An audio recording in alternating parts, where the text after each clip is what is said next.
గమనించండి, భూమి అంతటా ఒక్క భాషయు ఒక్క పలుకును ఉండెను. వారు తూర్పున ప్రయాణమైపోవచ్చుండగా షీనారు దేశమందు మైదానము వారికి కనపడెను. అక్కడ వారు నివసించి, మనము ఇటుకలు చేసి బాగుగా కాల్చుదము రండని ఒకరితో ఒకడు మాట్లాడుకునిరి. వాళ్ళు ఏమనుకున్నారు అంటే, ఇదిగో ఒకప్పుడు దేవుడు జలప్రలయము ద్వారా ఈ ప్రపంచమును నాశనము చేశాడు కదా, కాబట్టి ఇప్పుడు ఈ యొక్క మనమందరము కూడా కలిసి ఒక్కచాటే మనము నివసిద్దాము అని అప్పుడు వాడు ఆలోచించి ఆ యొక్క షీనారు అనే ప్రాంతములో ఆ యొక్క మైపురాన్ని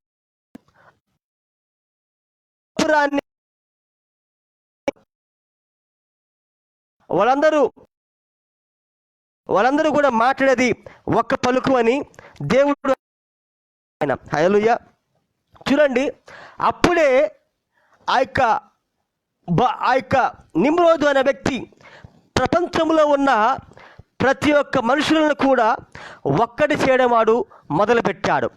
మనందరము ఒక్కటే భాష, ఒక్కటే మనుషులము, ప్రపంచ సంఘ సమాఖ్య వాడు అప్పుడే కలిపి చేయడం ప్రారంభించాడు అని దేవుడు ఆయన ప్రవక్త ద్వారా ఆయన మాట్లాడుతున్నాడు. ఆయన హల్లెలూయా. రాళ్లకు ప్రతిగా ఇటుకలను, అడుసుకు ప్రతిగా మట్టికిలను వారికి ఉండెను. మరియు వారు మనము భూమి అందంతటా చెదిరిపోకుండా, గమనిస్తున్నారా, మనము భూమి అంతటా చెదిరిపోకుండా ఒక పట్టణమును గల ఒక గోపురమును కట్టుకొని పేరు సంపాదించుకుందాము రండని మాట్లాడుకొనగా, యెహోవా నరుల కుమారులు కట్టిన పట్టణము గోపురమును చూడ దిగివచ్చెను. అప్పుడు యెహోవా, ఇదిగో జనము ఒక్కటే, వారందరికీ భాష ఒక్కటే, వారు ఈ పని ఆరంభించి ఉన్నారు. ఇక మీదట వారు చేయదలుచుకున్న ఏ పని అయినను వారు ఏ పని చేయకుండా వారికి ఆటంకమే ఉండదు. కనుక మనము దిగిపోయి వారిలో ఒకని మాట ఒకనికి తెలియకుండా అక్కడ వారి భాషను తారుమారు చేయదము రండని అనుకున్నాను. అలాగూ యెహోవా అక్కడ నుండి భూమి అంతటా వారిని చెదరగొట్టెను గనుక వారు ఆ పట్టణమును హల్లెలూయా హల్లెలూయా దేవుని మహిమ కలుగును గాక.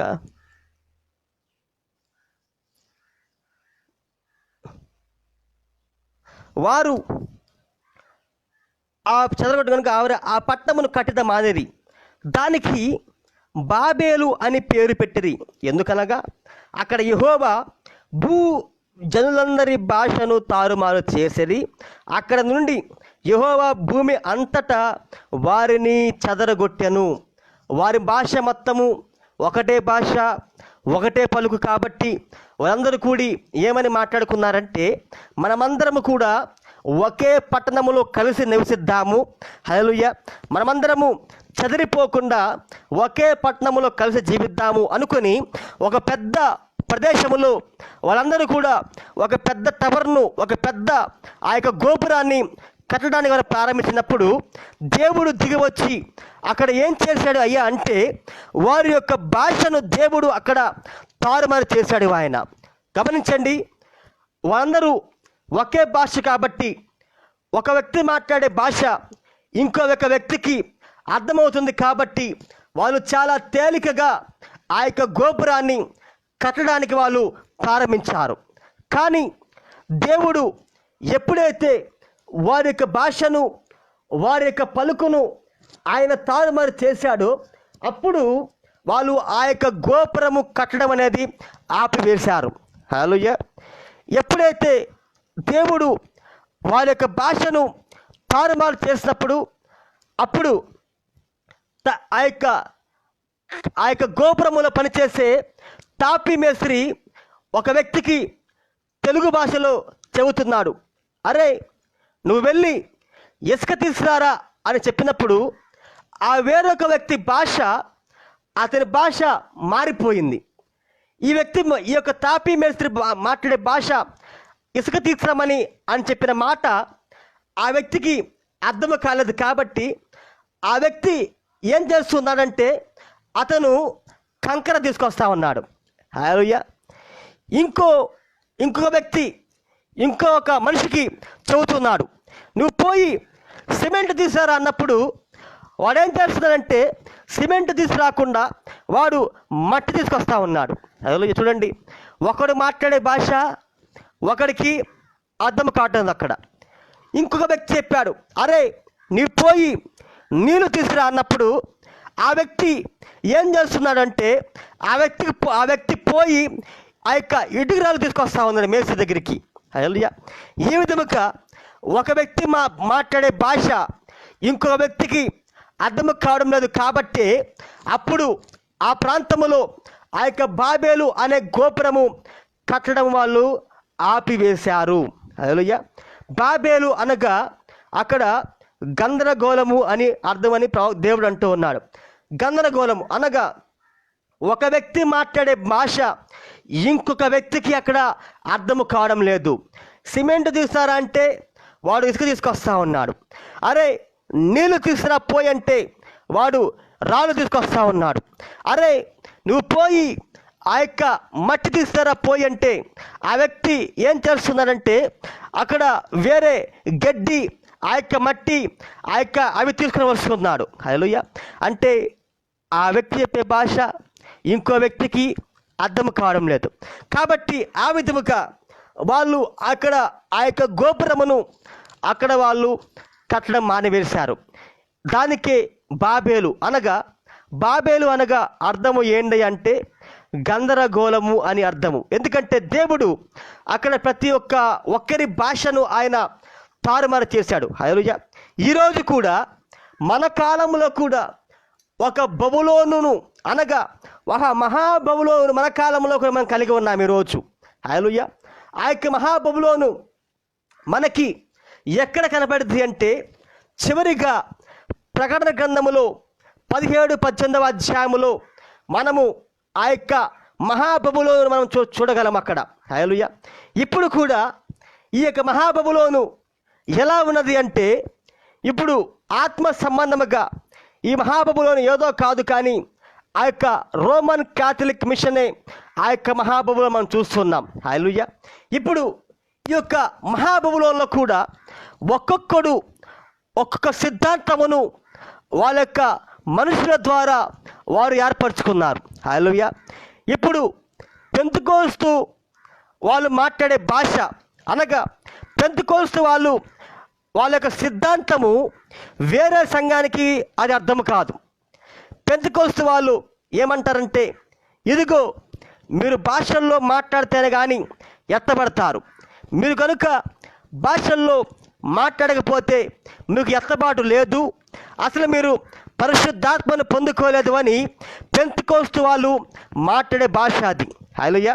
ఆ సిద్ధాంతము ఆ భాష సెవెంత్ డే వాళ్ళకి అర్థం కాదు అది. హల్లెలూయా.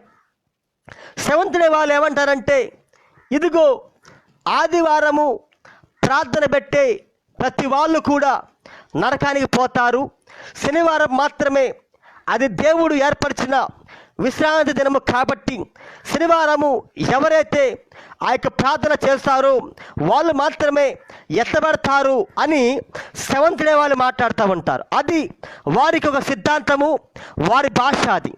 వారు మాట్లాడే భాష, వారి సిద్ధాంతము వేరే వాళ్ళకి అర్థం కావడం లేదు. హల్లెలూయా. ఇప్పుడు చర్చ్ ఆఫ్ క్రైస్ట్ వాళ్ళు ఏమంటారు అంటే దేవుడు అల్లరికి కర్త కాడు, కాబట్టి సంఘములో మనము దేవుణ్ణి ఏ విధముగా మనము ఆరాధించాలి అంటే ఆయన అల్లరికి కర్త కాడు, కాబట్టి మనము చప్పట్లు కొట్టకూడదు, సౌండ్ సిస్టమ్ మోగించకూడదు, ఆ డ్రమ్ము కొట్టకూడదు అని ఆ యొక్క చర్చ్ ఆఫ్ క్రైస్ట్ వాళ్ళు మాట్లాడుతూ ఉంటారు. అది వారి యొక్క సిద్ధాంతము, అది వారి యొక్క భాష. వాళ్ళ భాష వేరే వాళ్ళకి, వాళ్ళ సిద్ధాంతము వేరే వాళ్ళకి అది అర్థము కాదు. హల్లెలూయా. వీళ్ళందరినీ మించిన వాళ్ళు ఆది సంఘము వాళ్ళే ఆ యొక్క ఆసియం, వాళ్ళని రోమన్ క్యాథలిక్లు అంటూ ఉంటారు. వీళ్ళు ఏమంటారంటే వీళ్ళందరినీ మించే విధముగా ఇంకా వీళ్ళు విపరీతంగా మాట్లాడుతూ ఉంటారు. వీళ్ళు ఏమని మాట్లాడతారంటే మాదే ఆది సంఘము, అసలు దేవుడు తల్లి లేకుండా ఎలా వచ్చాడు, మరియమ్మ ద్వారానే, మరియమ్మను ఆరాధించే వాళ్ళే దేవుని రాజ్యానికి ఎత్తబడతారు అని అందరికంటే విపరీతంగా వీళ్ళ భాష వేరే విధంగా వీరు మాట్లాడుతూ ఉంటారు. కాబట్టి ఆర్సీఎం వాళ్ళ సిద్ధాంతము, ఆర్సీఎం వాళ్ళు మాట్లాడే భాష సిఎస్ఐ వాళ్ళకి అర్థము కాదు. సిఎస్ఐ వాళ్ళు మాట్లాడే భాష సిద్ధాంతము పెంతెకోస్తులకు అర్థము కాదు. పెంతెకోస్తులు మాట్లాడే భాష వాళ్ళ సిద్ధాంతము ఆ యొక్క చర్చ్ ఆఫ్ క్రైస్ట్లకు అర్థము కాదు. ఆ యొక్క చర్చ్ ఆఫ్ క్రైస్ట్ వాళ్ళు మాట్లాడే భాష వాళ్ళ సిద్ధాంతము వేరే సంఘాలకి అర్థము కాదు. ఈ విధముగా ఈ కాలంలో కూడా సంఘాలు మొత్తము కూడా ఆ యొక్క గందరగోళ పరిస్థితుల్లో ఈ యొక్క బబులోను అనే కాలములో వాళ్ళు జీవిస్తున్నారు. హల్లెలూయా. దేవుడు ఆయన వధువునైతే ఈ యొక్క గందరగోళముగా ఉన్న ఈ యొక్క బాబేలు గోపురంలోంచి, ఈ యొక్క బబులోనులోంచి దేవుడు ఆయన వధువును ఆయన పేరు పెట్టి ఆయన బయట పిలుస్తూ ఉన్నాడు ఆయన. హల్లెలూయా. ఆ కాలములో దేవుడు అబ్రహాము అనే వ్యక్తిని ఏ విధముగా అయితే ఆ యొక్క గందరగోళంలోంచి, బబులోను అనే దేశంలోంచి ఏ విధముగా అయితే దేవుడు బయటికి పిలిచాడో, దేవుడు ఈ చివరి కాలంలో కూడా ఈ యొక్క బబులోనులలో ఈ గందరగోళంలోంచి దేవుడు ప్రతి సంఘ శాఖలోంచి ఆయన పెండ్లి కుమార్తెను, ఆయన ఎన్నుకున్న ఒక వధువును ఆయన ఈ చివరి కాలంలో బయటికి పిలుస్తూ ఉన్నాడు ఆయన. ఎందుకంటే నీ పట్ల నా పట్ల ఆయన దేవుడు జగత్తు పునాది వేయబడక మునిపే ఒక అద్భుతమైన ప్రణాళికను దేవుడు నీ పట్ల నా పట్ల కలిగి ఉన్నాడు. కాబట్టే ప్రతి ఒక్కరిని కూడా ఆయన ఇప్పుడు బయటికి పిలుస్తూ ఉన్నాడు ఆయన. హల్లెలూయా. దేవుడు ఎందుకని అబ్రహాము అనే వ్యక్తిని బయటికి పిలిచాడు అంటే, అబ్రహాము పట్ల దేవుడు ఒక ప్రత్యేకమైన ప్రణాళికను ఆయన కలిగి ఉన్నాడు. కాబట్టి దేవుడు అందుకనే అబ్రహాము అనే వ్యక్తిని దేవుడు బయటికి పిలిచి అబ్రహాము పట్ల దేవుడు చూపిన ఆ యొక్క ప్రణాళిక నెరవేర్చడం కోసము దేవుడు అబ్రహాము అనే ఆ యొక్క వ్యక్తిని బబులోను దేశంలోంచి, ఆ యొక్క గందరగోళంలోంచి దేవుడు ఆ కాలములో ఆయన బయటికి పిలిచాడు. దేవుడు ఆ కాలంలో ఆయన. హల్లెలూయా. అసలు ఎందుకని దేవుడు ఈ యొక్క బబులోను దేశంలోంచి, ఈ గందరగోళంలోంచి దేవుడు ఎందుకని బయటికి పిలుస్తున్నాడో, మన ప్రవక్త ఏమని మాట్లాడుతున్నాడో ఇప్పుడు మనము కొద్ది నిమిషాలు మనము ఒక టీచింగ్ రూపంలో, ఒక ఉపదేశం రూపంలో మనము చూద్దాం. ఎప్పుడైతే ఇది మీకు అర్థమవుతుందో అప్పుడు మీకు అర్థమైద్ది, ఓహో ఎందుక దేవుడు మనల్ని ప్రతి కాలంలో కూడా బబులోను దేశంలోంచి, మనల్ని లోకములోంచి బయటికి పిలుస్తున్నాడా అని ఎప్పుడు మీకు అర్థమయ్యేది అంటే, ఇప్పుడు నేను చదివి ప్రవక్త ఏదైతే బోధించాడో అది మీరు అర్థము చేసుకున్నప్పుడు మాత్రమే అప్పుడు మీకు అది అర్థమైంది. దేవుని ప్రణాళిక ఏమిటో, ఆయన తలంపులు ఏమిటో అప్పుడు మాత్రమే మనము అర్థము చేసుకోగలము. కాబట్టి దేవుడు తప్పకుండా మీకు అర్థమయ్యే విధముగా బోధిస్తాడు అని నేను నమ్ముతున్నాను. ఎందుకంటే దేవుడే ఆయన కుమారులకు ఆయన బోధకుడిగా ఉన్నాడు ఆయన. హల్లెలూయా. కొద్ది నిమిషాలు మనము మరి ప్రవక్త ఏం చెప్పాడో కొద్ది నిమిషాలు మనము చదువుదామని అందరము కూడా. ప్రవక్త ఈ విషయమును 7 సంఘకాలములు అనే వర్తమానములో, పెర్గమ అనే సంఘకాలములో ప్రవక్త ఈ యొక్క బబులోను గురించి ఆయన మాట్లాడుతున్నాడు. ఆయన కొద్ది నిమిషాలు, ఒక అర్ధ గంటలోనే ముగించి వేస్తాను. ప్రవక్త ఏం మాట్లాడుతున్నాడో కొద్ది నిమిషాలు మనం చూద్దాం. హల్లెలూయా. పెర్గమ చూడండి, సాతాను యొక్క సింహాసనము మరియు కాపురము ఉన్న చోటు, చాలామందికి ఈ మాటలు అలంకార ప్రాయములుగానే కనిపించును. ఇవి నిజముగా చారిత్రాత్మక సత్యములు అని గ్రహించరు. నిశ్చయముగా ఇది నిజము. చరిత్ర దానిని రుజువు చేయుచున్నది. పెర్గమ నిశ్చయముగా సాతాను యొక్క సింహాసనము మరియు కాపురమున్న చోటు. అది ఈ విధముగా జరిగినది అని ప్రవక్త దాని గురించి ఆయన మాట్లాడుకుంటూ వస్తూ ఉన్నాడు. ఆయన పెర్గమ సాతాను నివాసమున్న అసలు స్థలము కాదు. హల్లెలూయా. మానవ వ్యవహారముల బట్టి చూచినప్పుడు అక్షరార్థముగాను మరియు అలంకార రూపముగాను కూడా ఎల్లప్పుడూ బబులోనే వాని యొక్క ప్రధాన కార్యాలయము. సాతాను యొక్క కార్యములకు ఏదయ్యా మూల స్థలము, ఏదయ్యా హెడ్ ఆఫీస్ అంటే బబులోనే వాడి యొక్క కార్యక్రమాలకు హెడ్ ఆఫీస్, అదే వారి యొక్క ప్రధాన కార్యాలయము అని ప్రవక్త పెర్గమ అనే సంఘ కాలములో ఆయన మాట్లాడుతూ ఉన్నాడు. ఆయన గమనించండి, సాతానును ఆరాధించుట అసలు బబులోను పట్టణములోనే ప్రారంభమైనది. హల్లెలూయా. సాతానును ఆరాధించుట అసలు బబులోను పట్టణములోనే ప్రారంభమైనది. ఆది కాండము 10వ అధ్యాయము 8 నుంచి 10వ పరాక్రమము గల వేటగాడైన నిమ్రోదు వలె అను లోకోక్తి కలదు. ఈ నిమ్రోదు యెహోవా ఎదుట పరాక్రమము గల వేటగాడు అని లోకోక్తి కలదు. హల్లెలూయా. కాబట్టి యెహోవా ఎదుట పరాక్రమము గల వేటగాడైన నిమ్రోదు వలె అది లోకోక్తి కలదు. షీనారు దేశములోని బాబెలు, ఎరెకు, అక్కదు, కల్లే అను పట్టణములు అతని రాజ్యమునకు మొదలు. హల్లెలూయా. ఆది కాండము 11వ అధ్యాయము 1 నుంచి 9 వచనముల ప్రకారముగా భూమి అంతటా ఒక్క భాషయు ఒక్క పలుకుయు ఉండెను. వారు తూర్పున ప్రయాణమై పోవచుండగా షీనారు దేశమందు ఒక మైదానము వారికి కనబడెను. అక్కడ వారు నివసించి మనము ఇటుకలు చేసి బాగుగా కాల్చుదము రండని ఒకరితో ఒకడు మాట్లాడుకొనిరి. హల్లెలూయా. రాళ్లకు ప్రతిగా ఇటుకలను, అరుసులకు ప్రతిగా బదులుగా మట్టికీలను వారికి ఉండెను.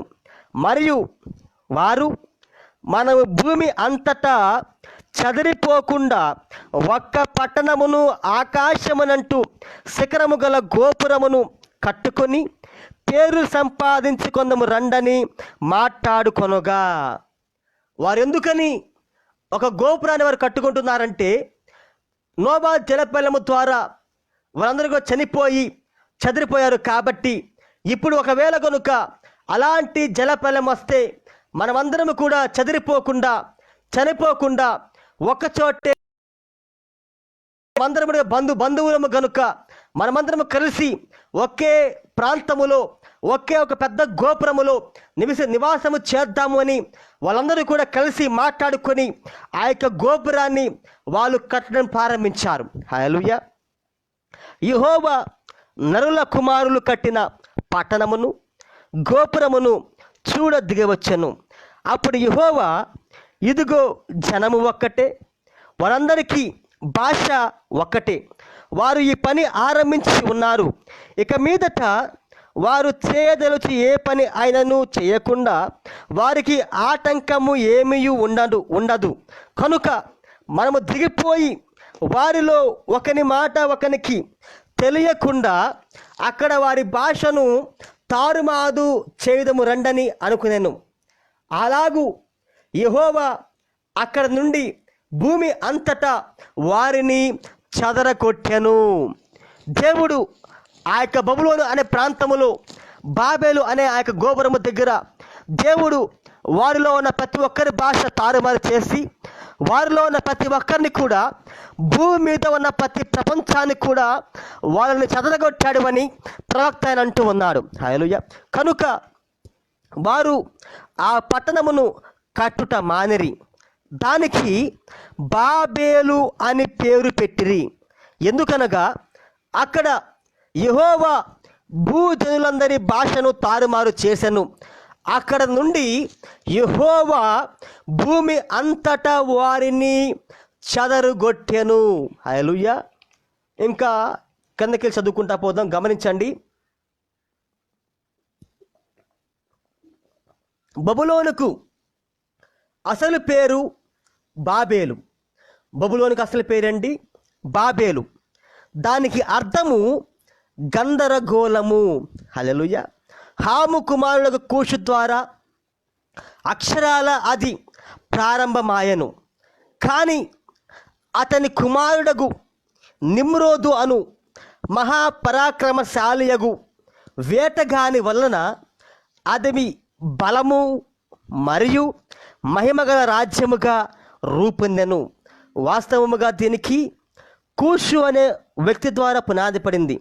కానీ అతని కుమారులకు నిమ్రోదు ద్వారా ఈ రాజ్యము అభివృద్ధి పొందింది అని ప్రవక్త ఆయన మాట్లాడుతున్నాడు. తెలిసిన చరిత్ర ప్రకారంగా కూడా అంతే.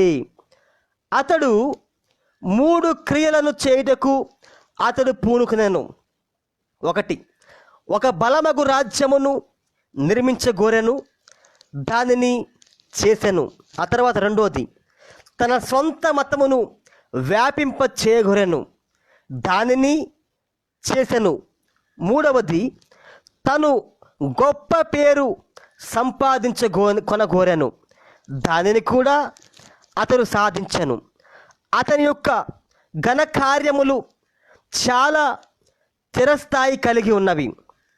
బబులోను రాజ్యమును బంగారు శిరస్సు గల దానిగా పిలచిరి. బబులోను రాజ్యము బంగారు శిరస్సు అని ప్రవక్త అంటున్నాడు. ప్రపంచ ప్రభుత్వములు అన్నిటిలో అది తలమానికముగా ఉన్నది. అతని యొక్క మతము ప్రాధాన్యతను పొందినది. దానిని పూర్తిగా సాతాను సంబంధమగు శక్తిగా లేఖనములు గుర్తించుటను మీరు గమనించండి. హల్లెలూయా. ప్రవక్త యెషయా గ్రంథము 14వ అధ్యాయములో ఆయన ఇలా మాట్లాడుతున్నాడు. ప్రవక్త యెషయా గ్రంథము 14వ అధ్యాయము 12వ వచనమును ప్రవక్త దాని గురించి మాట్లాడుతున్నాడు. వాడు ఏమనుకున్నాడంటే, నేను గొప్ప పేరు సంపాదించుకోవాలి. హల్లెలూయా. అలాగే నా మతమును నేను ప్రపంచం మొత్తము కూడా స్థాపించాలి అనుకున్నాడు. అది కూడా వాడు చేశాడు. ఆ తర్వాత ఒక బలమైన రాజ్యమును వాడి కోసము నిర్మించాలి అనుకున్నాడు. అది కూడా వాడు చేశాడు. అదే విధముగా దాని గురించే మాట్లాడుతూ అసలు వాడికి ఈ యొక్క ఆలోచన మొత్తము ఎలా వచ్చినవో దాని గురించి ప్రవక్త యెషయా గ్రంథము 14వ అధ్యాయము 12, 13 వచనం గురించి ఆయన మాట్లాడుతున్నాడు. చదువుతాం ఒకసారి. తేదో నక్షత్రమా, ఇది సాతాన్ యొక్క బిరుదులు. దేశాలి, రెవరెండు, డాక్టరు, ఆత్మజ్ఞాని, మర్మజ్ఞాని అని ఏ విధముగా అయితే ఇప్పుడు మానవులు తమ పేరు కింద ఆ యొక్క బిరుదులు పెట్టుకుంటూ ఉన్నారు, దెయ్యము కూడా వారికి బిరుదులు. తేదో నక్షత్రమా, వేకువ చుక్క, నీవు ఎట్లు ఆకాశం నుండి పడితివి? అసలు నువ్వెలా ఆకాశంలోంచి పడితివి అంటే పరలోక రాజ్యంలోంచి వాడు పాపము చేసి నప్పుడు దేవుడు వారిని పరలోక రాజ్యంలోంచి అన్ని కిందకు పడి వేశాడు. ఆయన జనములను పడిగొట్టిన నీవు నేల మట్టి వరకు ఎట్లు నరకబడితివి? నేను ఆకాశమునకు ఎక్కిపోయేదను, దేవుని నక్షత్రములకు పైగా నా సింహాసనమును హెచ్చింతును. దేవుని నక్షత్రాలు ఎవరయ్యా అంటే దేవుని కుమారులు, దేవుని కుమార్తెలే దేవుని నక్షత్రములని మనం బైబిల్లో చూడగలము. అది యోబు గ్రంథములో మనము చూడగలము. హల్లెలూయా. దేవుని కుమారులు, దేవుని నక్షత్రములు ఏకముగా కూడి వాళ్ళు దేవుని ఆరాధిస్తున్నప్పుడు, యోబు నువ్వు ఎక్కడ ఉన్నావో చెప్పు అని దేవుడు యోబు గ్రంథంలో రాస్తూ ఉన్నాడు. నక్షత్రములు అనగా దేవుని కుమారులు మరియు దేవుని కుమార్తెలు. వీడు ఏమనుకున్నాడు అంటే దేవుని కుమారులకు దేవుని కుమార్తెలకు పైగా ఎక్కిపోదామని, వాడు తనకు రాజ్యమును స్థాపించుకుందామని వాడు ఆలోచించాడు. హల్లెలూయా. దేవుని నక్షత్రములకు పైగా నా సింహాసనమును హెచ్చింతును, ఉత్తర దిక్కున ఉన్న సభాపర్వతం మీద కూర్చుందును, మేఘ మండలం మీద ఎక్కుదును, మహోన్నతులతో నన్ను సమానునిగా చేసుకొందును అని వాడు అప్పుడు అనుకున్నాడు. దాని గురించే ప్రవక్త ఆయన ఇక్కడ మాట్లాడుతున్నాడు. హల్లెలూయా. అదే విధముగా ప్రకటన గ్రంథము 17-18 అధ్యాయం గురించి కూడా ప్రవక్త ఆయన మాట్లాడుతున్నాడు. ఈ వాస్తవమును మీరు చూడగలరు. సర్వ ప్రపంచం మీదికి ఇది దండ ఎత్తినది అని చరిత్ర ద్వారా మనము నిరూపించగలము. విగ్రహ ఆరాధన యొక్క ప్రతి విధానములకు ఇదే మూలము. కాల్పనిక చరిత్ర సిద్ధాంత ప్రకారము భూభాగములలోని ఆయా విభజనలను బట్టి దేవతల పేర్లు మారినప్పటికీ, లేక జనుల యొక్క భాషను బట్టి పద్ధతిలో తేడా వచ్చినప్పటికీ మూలము ఒక్కటే. భూభాగాల బట్టి, ఆయా విభాగాల బట్టి, ఆయా ప్రాంతముల బట్టి, ఆయా జనముల బట్టి దేవతల పేర్లు మారవచ్చు, కానీ దానికి మూలము ఒకటే అని ఆయన మాట్లాడుతున్నాడు. అతడు గొప్ప పేరును సంపాదించుకున్నను. మారు మాట అతని అనుచరులు నడుచుతూ ఉండిరి. ఈ ప్రస్తుత కాలము కొనసాగునంత వరకు యేసు తన్ను తన సహోదరులకు బయలుపరచుకున్న సమయం వచ్చే వరకు ఇతడు ఆరాధింపబడును. ఎవరు? నిమ్రోదు. హల్లెలూయా. గణపరచబడును. కాకుండా మరో పేరు కింద ఇది జరుగుచున్నది. ఏమని దేవుడి ప్రవక్త మాట్లాడుతున్నాడంటే, అలా విగ్రహారాధన ఎలా ప్రారంభించబడింది అని దాని గురించి ఈయన మాట్లాడుతున్నాడు. హల్లెలూయా. ముందు అతనిని ఒక దేవాలయములో ప్రతిష్ఠించి ఘనపరచిరి. ఇప్పుడు ఆ దేవాలయములో కొద్ది మార్పు వచ్చెను, కానీ మూలము మాత్రము నిమ్రోదే, ఇతడే. హల్లెలూయా. ఇతర రాజ్యముల యొక్క చరిత్రను వివరముగా బైబిలు అందించని కారణమును బట్టి ప్రాచీన అధికారిక చరిత్రలు పరిశీలించి బబులోను యొక్క సాతానీయ మతమునకు పెర్గమ ఎట్లు సింహాసనమైనదో కనుగొనుట అవసరమై ఉన్నది. హల్లెలూయా. ఈ పరిశోధనలకు మూల ఆధారములు ఐగుప్తు మరియు గ్రీకు సంస్కృతుల చరిత్రలో ఉన్నవి. హల్లెలూయా. వీడి యొక్క రాజ్యమునకు సాతాను యొక్క మతమునకు అసలు మూల ఆధారము ఎక్కడ ఉన్నదో ప్రవక్త ఆయన మాట్లాడుతున్నాడు. దీనికి కూడా కారణము ఉన్నది. ఐగుప్తు వారు సైన్సు మరియు లెక్కలను కల్దీలు అనగా వీళ్ళే బబులోను వారు. హల్లెలూయా.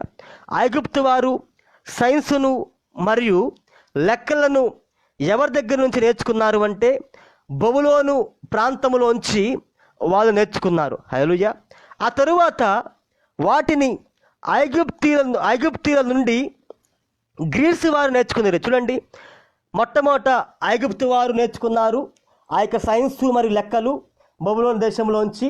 ఆ తర్వాత ఐగుప్తు వారి నుంచి వారు దీన్ని వాళ్ళు నేర్చుకున్నారు. ఈ సైన్సును బోధించు పనిని యాజకులకు అప్పగించిరి. కాబట్టి ఈ సైన్సును మతములో ఒక భాగముగా నియమించిరి. ఈ రెండు దేశములలో బబులోను మతము ఇంత బలముగా ఎందుకు స్థిరపడినదో ఆ మూల కారణము ముందే మనకు తెలియను. చూడండి, గమనించండి. ఇప్పుడు ఒక దేశము మరి ఒక దేశమును జయించు శక్తిని పొందినప్పుడు కాలక్రమములో జయించిన దేశము యొక్క మతము జయించబడిన దేశములో అధికారికముగా అమలు చేయబడును. హల్లెలూయా. ఈ మతములు, ఈ యొక్క విగ్రహారాధన ఒక దేశములోంచి ఇంకో దేశములోకి, అనగా బబులోను దేశములోంచి ఐగుప్తు దేశములోకి, ఐగుప్తు దేశములోంచి ఆ యొక్క గ్రీకు దేశములోకి, ఆ యొక్క గ్రీసు దేశములోంచి మిగతా దేశములోకి ఎలా అవి కాలక్రమేణా వెళ్ళినవి అని ప్రవక్త మాట్లాడుతున్నాడంటే, ఉదాహరణకి గమనించండి. ఇప్పుడు ఒక దేశము మరి ఒక దేశం మీదకి యుద్ధానికి వెళ్ళినప్పుడు ఆ యొక్క దేశమును జయించినప్పుడు ఏ దేశమైతే మరొక దేశం మీదకి వెళ్ళి యుద్ధము చేసి వాళ్ళను జయిస్తారో అప్పుడు గెలిచిన దేశము వాళ్ళు ఏం చేస్తారు అంటే ఈ దేశం యొక్క మతమును, వారి యొక్క ఆరాధనను ఆ యొక్క ఓడిపోయిన దేశములో వాళ్ళు ఒక చట్టముగా దాన్ని వాళ్ళు చేసుకుంటూ వస్తూ ఉంటారు. హల్లెలూయా. ఉదాహరణకి ఇండియా దేశము కనుక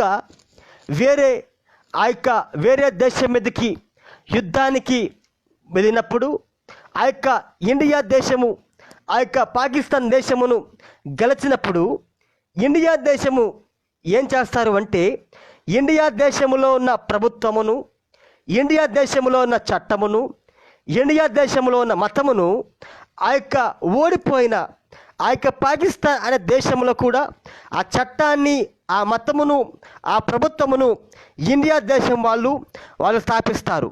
అదే విధముగా బబులోను యొక్క మతము ఏ విధముగా ఒక దేశం నుంచి మరొక దేశమునకు ఏ విధముగా అది వ్యాపించిందో ఇక్కడ మనం ఇప్పుడు చూస్తూ ఉన్నాం. హల్లెలూయా. గమనించండి, ఇది నిజమే. బబులోను వారి వలె గ్రీకులకు కూడా ఒకే గురుతులు ఉన్న రాశి చక్రము ఉండెను. ఇది అందరికీ తెలిసిన సంగతి. ఈజిప్టు వారు తమ బహుదేవత ఆరాధన జ్ఞానమును గ్రీకులకు ఇచ్చినట్లు ప్రాచీన ఐగుప్తు చరిత్రలో ఆధారములున్నవి. ఈజిప్టు వాళ్ళు ఏం చేశారు? తమ యొక్క బహుదేవత ఆరాధన జ్ఞానమును గ్రీకులకు ఇచ్చినట్లు ప్రాచీన ఐగుప్తు చరిత్రలో మనము చూడగలము. ఈ విధముగా బబులోను యొక్క మర్మములు, యొక్క సాతానీయ మర్మములు దేశము నుండి దేశమునకు విస్తరించినవి. హల్లెలూయా. గమనిస్తున్నారా? దేశములోంచి మరొక దేశమునకు అవి వెళ్తూ ఉన్నవి. చివరికి రోమా, చైనా, ఇండియా, ఉత్తర దక్షిణ అమెరికా ఖండములలోనికి వచ్చినవి. అదే రకమగు మూలమున్న ఆరాధనను మనము కనుగొందము. భూమి మీద ఆది కాలములో ఉన్న అసలు మతము ఇది ప్రాచీన చరిత్రలు చెప్పుచున్నవి. ఈ భూమి మీద ఉన్న అసలైన మతము ఈ యొక్క విగ్రహ ఆరాధన బబులోనియ మతము కాదని ప్రాచీన చరిత్రలు చెబుతున్నవని ప్రవక్త అంటూ ఉన్నాడు. హల్లెలూయా. ఈ బబులోని మతము గురించి బైబిల్లో చెప్పబడినట్లే అవియు చెప్పుచూ ఉన్నవి. హల్లెలూయా. గమనించండి, అసలు విశ్వాసములో నుంచి తొలగిపోయినది ఇదే. కానీ దానికి అది మాత్రము అసలు మతము కాదు. మిల్కిన్సన్ మరియు మాలెట్ వంటి చరిత్రకారులు ప్రాచీన రాత ప్రతుల ఆధారముగా నిరూపించినది ఏమనగా, ఒకప్పుడు భూమి మీద మానవులందరూ ఒకే దేవుని యందు విశ్వాసముంచిరి. చరిత్ర ప్రకారముగా ఒకప్పుడు ఈ భూమి మీద ప్రపంచం మొత్తము కూడా మనుషులందరూ కూడా ఒకే దేవుని యందు విశ్వాసముంచిరి. ఆయనే సర్వోన్నతుడు, అదృశ్యుడు. ఆయన తన నోటి మాట ద్వారా సమస్తమును ఉనికిలోనికి తెచ్చెను. హల్లెలూయా. అదృశ్యుడు, నిత్యుడు, సర్వోన్నతుడు. ఆయన తన నోటి మాట ద్వారా సమస్తమును ఉనికిలోనికి తెచ్చెను. ఆయన యొక్క గుణశీలములో ప్రేమ, మంచితనము మరియు న్యాయము ఉన్నవి. హల్లెలూయా. అర్థమవుతుందా? సాతాను తనకు సాధ్యమైనంత వరకు ప్రతి దానిని కలుషితము చేయి. హల్లెలూయా. వాడు మానవుల యొక్క మనసులను, హృదయములను కలుషితము చేయుచున్నాడు కనుక వారు సత్యమును నిరాకరించుచున్నారు. సత్యము అనగా ఏమిటి అంటే యోహాను సువార్త 17వ అధ్యాయము 17వ వచన ప్రకారముగా యేసుక్రీస్తు అంటూ ఉన్నాడు, నీ వాక్యమే సత్యము ప్రభువా, నీ వాక్యమందు వీళ్ళని ప్రతిష్ఠ చేయము అని దేవుడు అంటూ ఉన్నాడు. సత్యమును దెయ్యము ఎప్పుడు కూడా వాడు నిరాకరిస్తున్నాడు అని ప్రవక్త ఇక్కడ అంటూ ఉన్నాడు. సత్యము అనగా మానవుని ప్రకారముగా నిజము అంటారు, కానీ సత్యము అనగా బైబిల్ యొక్క నిర్వచన ప్రకారముగా యోహాను సువార్త 17వ అధ్యాయము 17వ వచన ప్రకారముగా నీ వాక్యమే సత్యము ప్రభువా, నీ వాక్యమందు వీరిని ప్రతిష్ఠ చేయమని యేసుక్రీస్తు అంటూ ఉన్నాడు. హల్లెలూయా. కనుక వారు వాక్యమును, సత్యమును నిరాకరించుతున్నారు. హల్లెలూయా. వాడు అనగా సాతాను ఎల్లప్పుడూ తాను ఆరాధించబడవలను అని ప్రయత్నములు చేయును. దెయ్యము ఏం చేస్తా ఉంటాడు? వాడు మాత్రమే ఆరాధించబడాలని వాడు అనేకమైన ప్రయత్నములు వాడు చేస్తూ ఉంటాడు. హల్లెలూయా. తాను అనగా సాతాను దేవుని వలె పూజింపబడగోరెను. అవునా? దాసుని గాను లేదా దేవుని సృష్టి. హల్లెలూయా.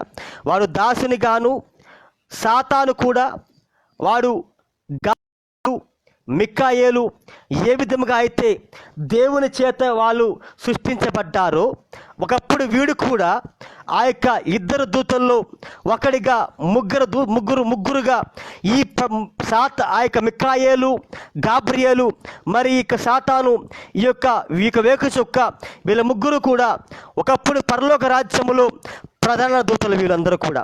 ఈ యొక్క సాతాను కూడా దేవుని చేతనే వాడు సృష్టించబడ్డాడు. హల్లెలూయా. దాసుని గాను లేక దేవుని సృష్టిగాను ఉండగోరడు. దేవుని నుండి వాడు ఆరాధనను లాగుకున్నటకు ప్రయత్నించును. ఆదిలో వాడు పరలోక రాజ్యంలో చేసింది వాడు అదే. హల్లెలూయా. వాడు నిశ్చయముగా తన కోరికను నెరవేర్చుకొని ఉన్నాడు. మొత్తం ప్రపంచమునకు తన మతమును వ్యాపింపచేసి ఉన్నాడు. దీనిని దేవుడు రోమా పత్రికలో అధికారపూర్వకముగా తెలియచేసెను. హల్లెలూయా.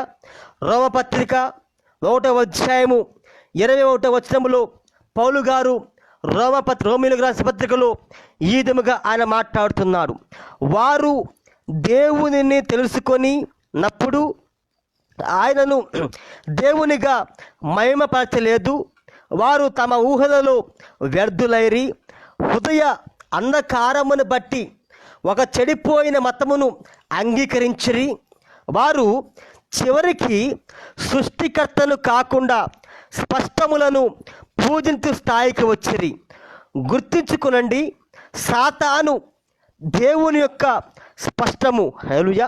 సాతాను దేవుని యొక్క సృష్టి అని దేవుడు మాట్లాడుతున్నాడు. వేకువ కుమారుడు.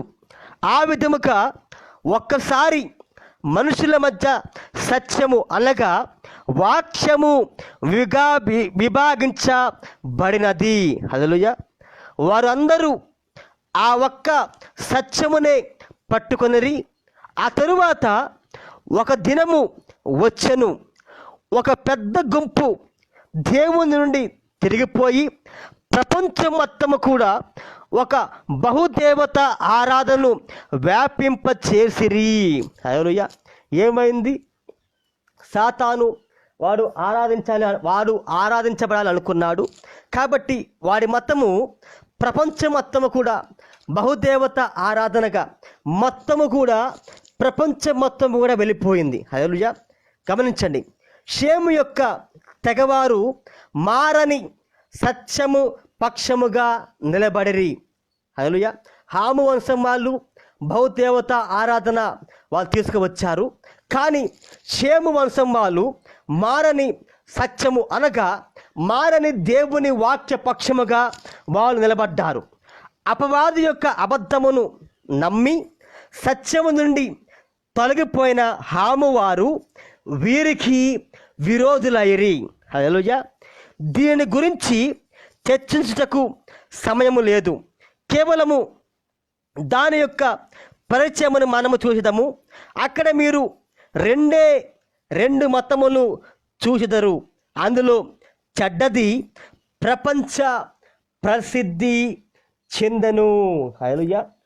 రెండు మతములు అనగా షేము వంశం వాళ్ళేమో ఒకే ఒక దేవుని వాళ్ళు, అనగా ఆ యొక్క గొప్ప అనగా ఆ గొప్ప యెహోవా దేవుణ్ణి ఒక్క దేవుడే అని వాళ్ళు ఆదిలో వాళ్ళు ఆరాధించేవాళ్ళు. కానీ హాము వంశం వాళ్ళు ఇక నిమ్రోదు ఏం చేశాడు అంటే సాతాను వీడిలో జొరబడి వీడు బహుదేవత ఆరాధనను అనగా సమస్తమైన సృష్టిని కూడా వీళ్ళు ఆరాధించే విధముగా సాతాను ఈ యొక్క బహుదేవత ఆరాధనను వాడు తీసుకుని వచ్చాడు అని మనం చూస్తూ ఉన్నాం. హల్లెలూయా. ఒక దేవుని ఆరాధనను బబులోను వారు బహుదేవత ఆరాధనగా మార్చిరి. ఒక్క దేవుని ఆరాధన బబులోను వారు బహుదేవత ఆరాధనగా మార్చిరి. దేవుని యొక్క సత్యమునకును మరియు ఆ పట్టణములో ఉన్న దేవుని యొక్క మర్మములకును విరోధముగా అపవాది యొక్క అబద్ధము మరియు అపవాది యొక్క మర్మములు ఉవ్వెత్తున లేచినవి. హల్లెలూయా. సాతాను నిజముగా ఈ లోక దేవునిగా మారిపోయినది. సాతాను నిజముగా ఈ లోక దేవునిగా మారిపోయినది. హల్లెలూయా. వింటున్నా అందరూ కూడా? శత్రువు యొక్క హల్లెలూయా అది ఎవరిని అది మోసబుచ్చనో వారి నుండి ఆరాధనను పొందినది. నిజముగా అపవాదినే ప్రభువుగా ఎంచి ఆరాధిస్తూ ఉన్నారు. హల్లెలూయా. దెయ్యమునే అపవాదినే సాతానునే దేవునిగా ఎంచి ఈరోజు లోకము ఆరాధిస్తూ ఉన్నారని దేవుని ప్రవక్త అని మాట్లాడుతున్నారు. చూడండి, శత్రువు యొక్క బహుదేవతా మతము త్రిత్వ సిద్ధాంతముతో ప్రారంభమైనది. అది ఎప్పుడో ఆ ప్రాచీన కాలములోనే మొదలైనది. ముగ్గురు వ్యక్తులలో ఒక్కడే దేవుడు అను తలంపు ఆవిర్భవించినది. హల్లెలూయా. మన ఆధునిక పండితులు దీనిని తెలుసుకొనపోవుట ఎంత వింతగా ఉన్నది. వారు సాతాను వలన మోసపుచ్చబడిరి. దేవత్వములో వారు ముగ్గురు వ్యక్తులు ఉన్నారని ఇంకను నమ్ముచున్నారు. దైవత్వములో ముగ్గురు వ్యక్తులు ఉన్నారని ఇంకను వాళ్ళు నమ్ముతున్నారని ప్రవక్తలు అంటూ ఉన్నాడు. ఆ సిద్ధాంతమునకు అధికారమును గ్రహించు లేఖనము ఒక్కటైనా ఉన్నది ఏమో. హాము యొక్క సంతతి వారు ఈ సాతాను ఆరాధనలో ముందుకు పోవుట వింత కాదు. వారి యొక్క ఆరాధనలో ముగ్గురు దేవుళ్ళ భావన ఇమిడి ఉన్నది. అటువంటి దానిని షేము యొక్క సంతతి వారు నమ్మినట్లుగా ఒక్క చిన్న జాడ కూడా కనిపించదు. దానికి అనుగుణముగా ఉన్న ఒక ఉత్సవ ఆరాధన కూడా కనిపించదు. ఆ మాదిరియే వారిలో లేదు. హెబ్రీయులు నమ్మినది అదేనని మీరు ఎరుగుదురు కదా. హెబ్రీయులు నమ్మినది అదే అని మీరు ఎరుగుదురు కదా. ఓ ఇశ్రాయేలు వినుము, నీ ప్రభువుకు దేవుడు ఒక్కడే. హల్లెలూయా. హెబ్రీయులు ఏమని దేవుని నమ్మారంటే దేవుడు ఒక్కడే అని ప్రతి ఒక్క యూదులు కూడా వాళ్ళు నమ్ముతూ ఉన్నారు. హల్లెలూయా. ఓ ఇశ్రాయేలు వినుము, నీ ప్రభువుకు దేవుడు ఒక్కడే. దైవత్వములో ముగ్గురు వ్యక్తులు ఎక్కడ ఉన్నారు? షేము సంతతి వాడగు అబ్రహాము ఆది కాండము 18వ అధ్యాయములో ఒకే దేవుణ్ణి ఇద్దరు దేవదూతలను చూచెను. హల్లెలూయా. ఇంకా గమనించండి, ఈ త్రిత్వము ఎట్లు వ్యక్తపరచబడినది? ఒక సమాంతర త్రిభుజము అది బయలుపరచబడింది. నేటికిని రోములో ఆ విధముగానే చెప్పెదరు.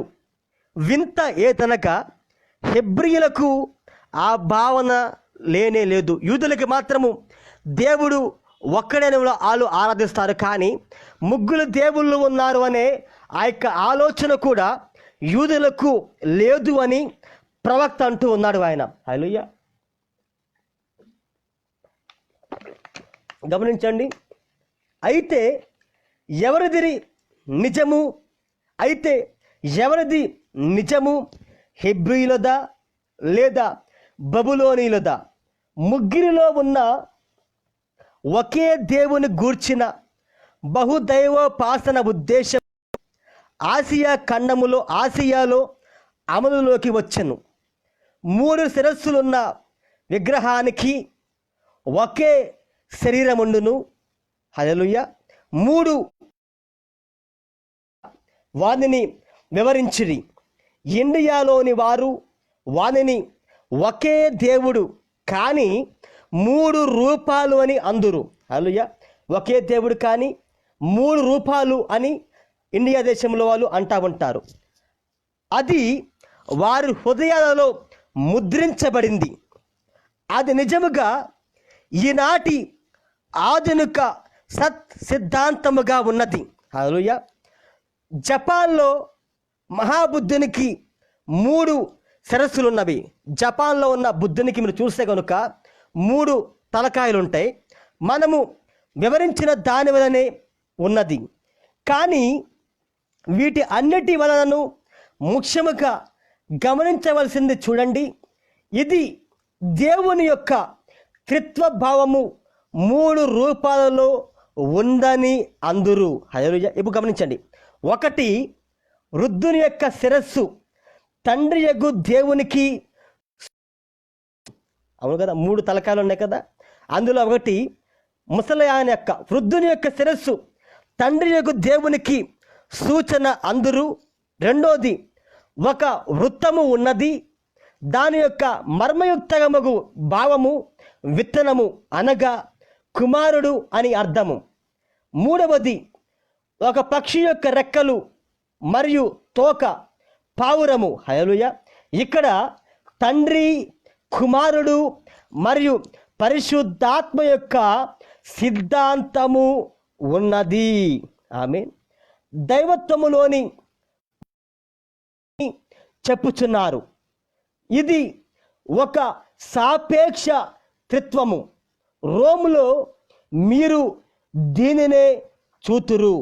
మిమ్మును మరలా ఒక్కసారి అడుగుచున్నాను, అపవాది మరియు వాని యొక్క ఆరాధికులకు వాస్తవముగా విశ్వాసులకు తండ్రి మరియు అతని సంతతి వారి కంటే అబ్రహాము ఎక్కువ సత్యము బయలుపరచబడుట వింతగా లేదా? దేవుని పిల్లల కంటే ఎక్కువగా సాతాను ఆరాధికులకు దేవునిని గురించి తెలియుట వింతగా లేదా? హల్లెలూయా. గమనించండి, ఆధునిక సిద్ధాంతకర్తలు, పండితులు త్రిత్వమును గురించి అదే మనకు చెప్పుటకు ప్రయత్నం చేస్తున్నారు. ఇక నుండి మీరు ఈ ఒక్క సంగతి గుర్తుంచుకొనండి, ఈ సంగతులు వాస్తవాలు. ఇది ఒక సత్యము. సాతాను ఒక అబద్ధికుడు, అబద్ధములకు జనకుడిగా ఉన్నాడు. వాడు అబద్ధానికి తండ్రిగా ఉన్నాడు. వాడు ఏదైనా వెలుగుతో వచ్చినా కానీ అది ఇంకనూ అబద్ధమే. వాడు ఒక హంతకుడు. వాని యొక్క త్రిత్వ సిద్ధాంతము ఎన్నో జన సమూహములను నాశనము చేసినది. యేసు వచ్చే వరకు నాశనము చేయుచూనే ఉండును. సాతాను ఒక అబద్ధికుడు, అబద్ధములకు జనకుడు. వాడు ఎలాంటి వెలుగుతో వచ్చినా కానీ వాడు ఇప్పటికీ అబద్ధికుడే. వాడు దేవుడు వచ్చేంత వరకు వాడి యొక్క ప్రజలను మోసము చేస్తాడు అని ప్రవక్త అంటూ ఉన్నాడు. హల్లెలూయా. చరిత్ర ప్రకారము తండ్రి, కుమారుడు మరియు పరిశుద్ధాత్మ యొక్క భావనలో మార్పు తీసుకొని వచ్చుటకు ఎంతో సమయము పట్టదు. సాతాను వారిని సత్యము నుండి ఒక అడుగు బయటకు వేయించినది. సత్యమనగా నీ వాక్యమే సత్యము. ఆ వాక్యములోంచి దయ్యము ఏం చేసింది అంటే ఒక అడుగు బయటకు వేయించిందంట. సాతాను వారిని సత్యము నుండి ఒక అడుగు బయటకు వేయించినది. పరిణామము చెందిన దైవత్వము యొక్క భావన ఇది. నిత్యులకు తండ్రి, రెండవది దేవుని యొక్క ఆత్మ ఒక మానవ తల్లిలో అవతారము ధరించెను. దాని గురించి మీరు ఆలోచిస్తున్నారా? మూడవది ఒక దైవ కుమారుడు. ఆ అవతారము యొక్క ఫలము స్త్రీ యొక్క సంతానము. హల్లెలూయా. కానీ అపవాదికి సంతృప్తి ఇంకా లేదు. ఇంకా వాడు తనకు తానుగా ఆరాధించుటను సాధించుకొనలేదు. పరోక్షముగా ఆరాధన పొందుకుంటున్నాడు. హల్లెలూయా. ఇంకా వాడు ఇంత చేసినప్పటికీ ఒక దేవుని ఆరాధన ముగ్గురు దేవులుగా చేశాడు. ఒక దేవుని ఆరాధించకుండా విగ్రహారాధన తీసుకొచ్చాడు. ఇంత చేసినప్పటికీ కూడా ఇంకను వాడికి సంతృప్తి లేదు. సత్యము ఇంకా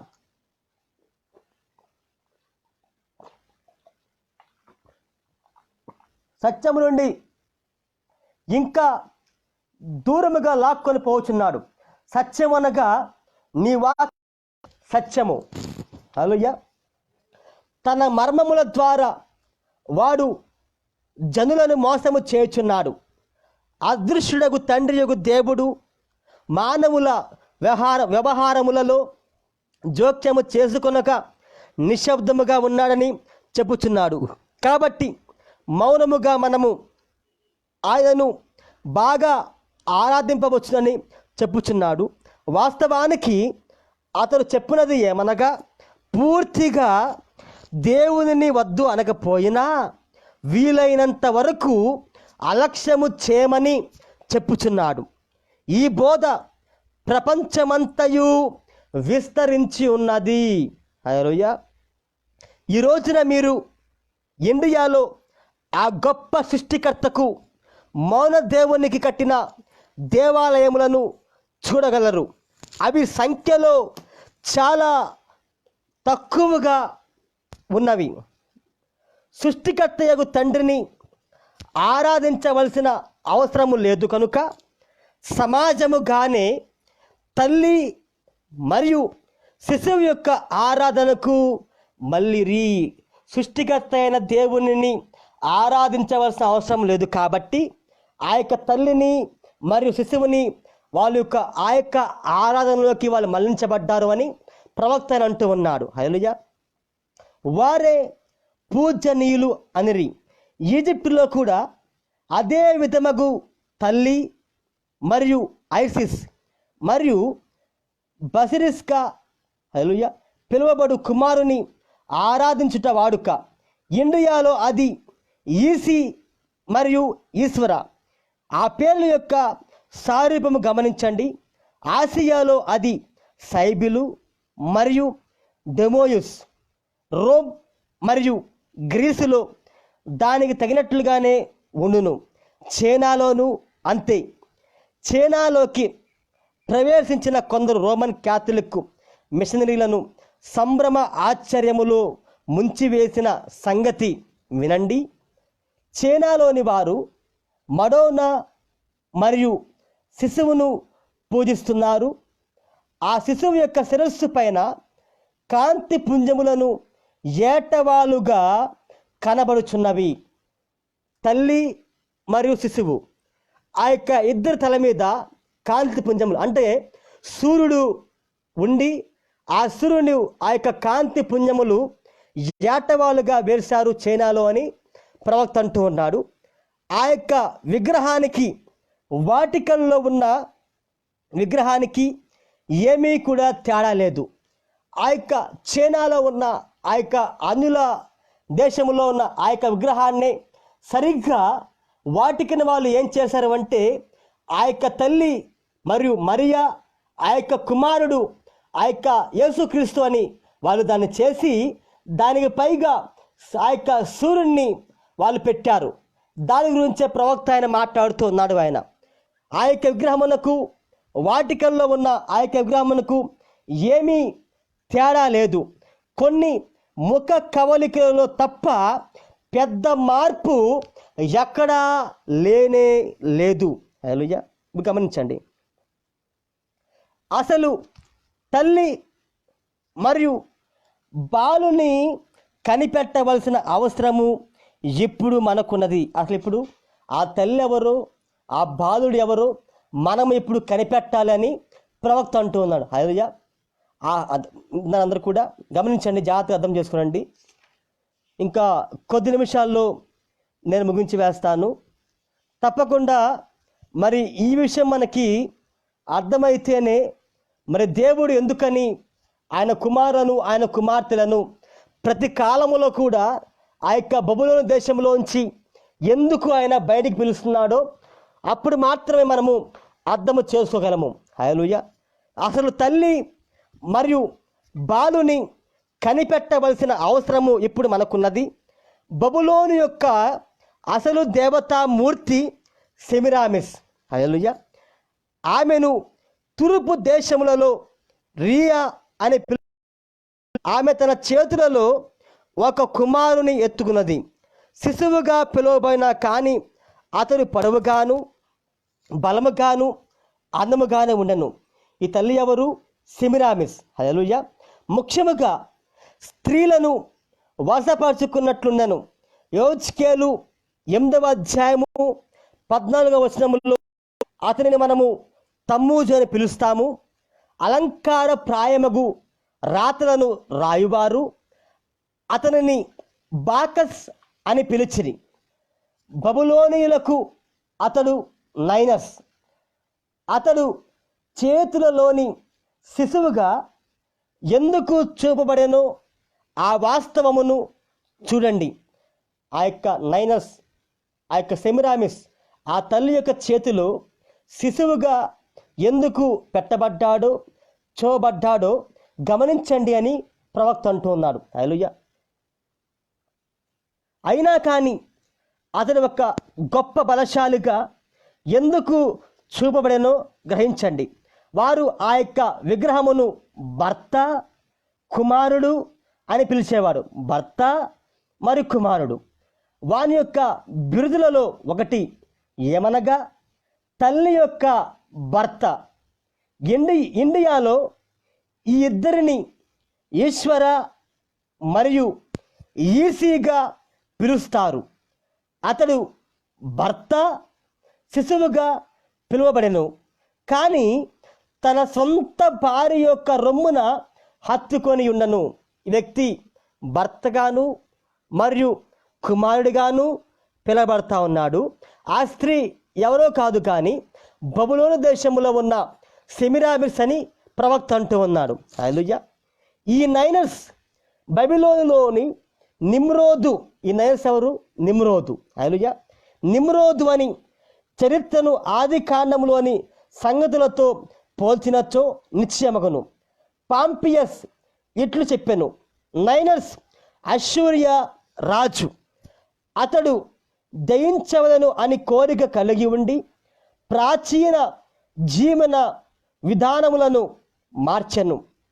తన పొరుగు వారికి విరోధముగా మొదట యుద్ధమును చేసినవాడు ఇతడే. అస్సీరియా నుండి లిబియా వరకు గల దేశముల అన్నిటినీ అతడు జయించను.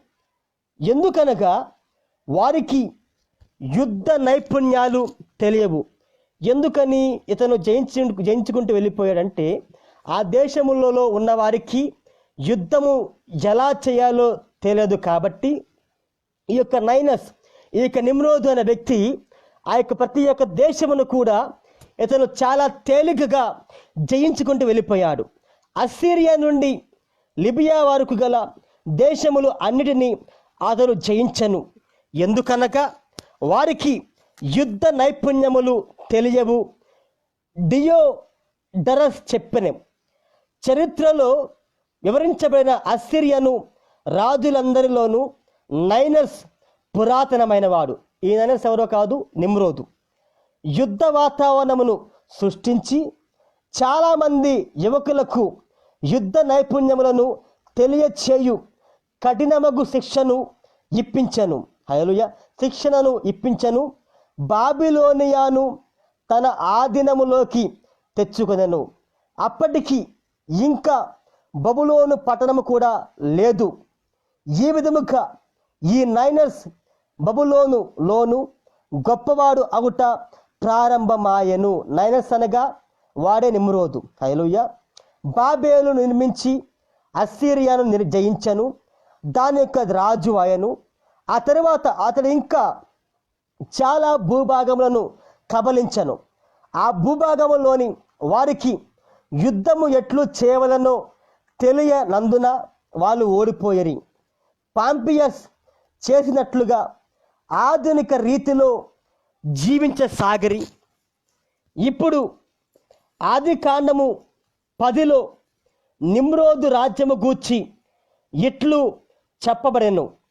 షీనారు దేశములోని బాబేలు, అదెకు, అక్కదు, కల్నే అనే పట్టణములు అతని రాజ్యానికి మొదలు. హల్లెలూయా.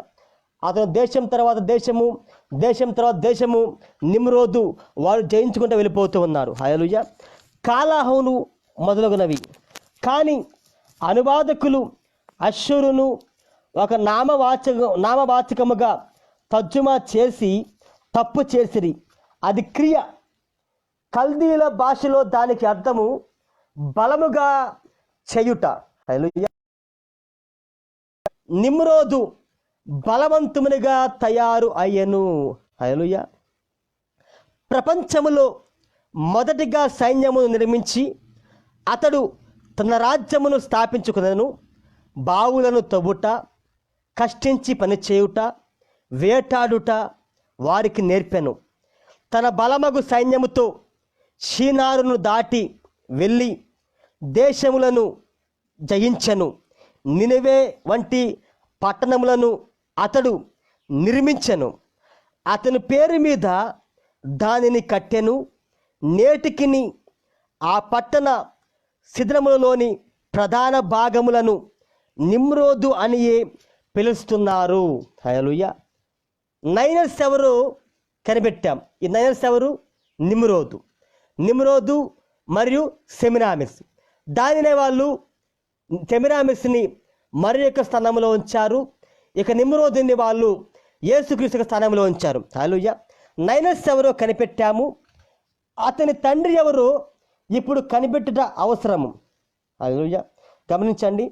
చరిత్ర ప్రకారము అతని పేరు బేలు.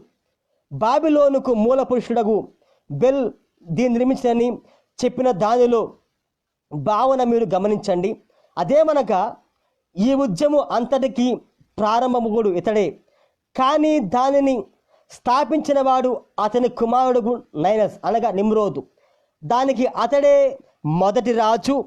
కానీ వాక్య ప్రకారము నిమ్రోదు యొక్క తండ్రి కూషు నిమ్రోదును కనెను. ఇది మాత్రమే కాదు కానీ హాము కూషును కనెను. ఈజిప్టు సంస్కృతి ప్రకారము బెల్లు అనగా కూషు హెర్మెస్ అని పిలిచిరి. హెర్మెస్ అనుగా హాము కుమారుడు అని అర్థము. చరిత్ర ప్రకారము విగ్రహ ఆరాధనకు హెర్మెస్ మహాప్రవక్త. దేవతల యొక్క అనువాదకుడు ఇతడే.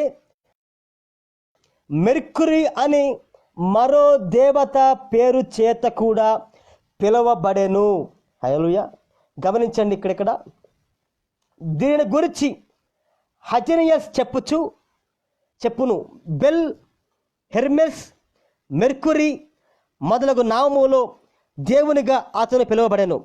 చాలా యుగముల వరకు మానవులు జౌ ప్రభుత్వం కింద జీవించింది. గమనించండి, చాలా యుగాల వరకు, చాలా కాలం వరకు ప్రజలు ఎవరి ప్రభుత్వం కింద జీవించారంటే జౌ ప్రభుత్వం కింద జీవించింది. రోమను జౌ కాదు, హెబ్రీయుల యొక్క యెహోవా. హల్లెలూయా. హెబ్రీయుల యొక్క యెహోవా రోమను చరిత్ర కంటే ముందున్నవాడు. హల్లెలూయా. రోమన్ చరిత్ర కంటే మన దేవుడు ముందున్నవాడు. మొట్టమొదట ఈ యొక్క విగ్రహ ఆరాధన స్థాపించబడక మునుపు ప్రపంచంలో ఉన్న ప్రజలు యెహోవా దేవుణ్ణి ఆరాధించేవాళ్ళు అని ప్రవక్త అంటూ ఉన్నాడు. పట్టణములు కానీ చట్టములు కానీ ఏమీ లేవు. అందరూ ఒకే భాషను మాట్లాడుచుండరి. కానీ బెల్, కూషు మానవుల భాషను అనువదించుట వచ్చెను. అనువాదుకుని హెర్మినిటస్ అని పిలిచేవారు. అతడే రాజ్యములను పంచెను. ఆ తరువాత వైషమ్యములు ప్రారంభమాయను. దీన్ని బట్టి చూడగా బెల్ లేదా కూషు యొక్క తండ్రి యొక్క నిమ్రోదు ప్రజలను నిజమగు దేవుని నుండి దూరము చేసిన అసలగు మూల సూత్రధారి అని చెప్పవచ్చును. హల్లెలూయా.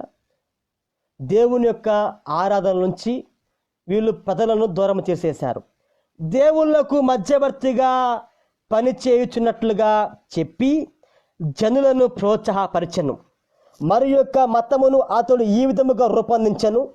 తన కుమారుడు వాస్తవముగా నిర్మించిన గోపురమును ఆపకుండా కట్టుడి అని అతడు వారిని ప్రోత్సాహపరిచెను. ఈ ప్రోత్సాహము వలన ఈ గందరగోళమంతయు వచ్చెను. మనుష్యుల మధ్య విభజన జరిగెను.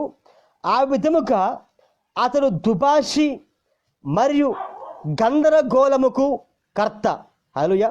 కాబట్టి కూషు బహుదేవత ఆరాధనకు తండ్రిగా ఉన్నాడు. ఇప్పుడు ఎవరు? కూషు ఎవరు? బహుదేవత ఆరాధనకు తండ్రి. మానవుల ద్వారా మానవులు అపవిత్రపరచబడిరి.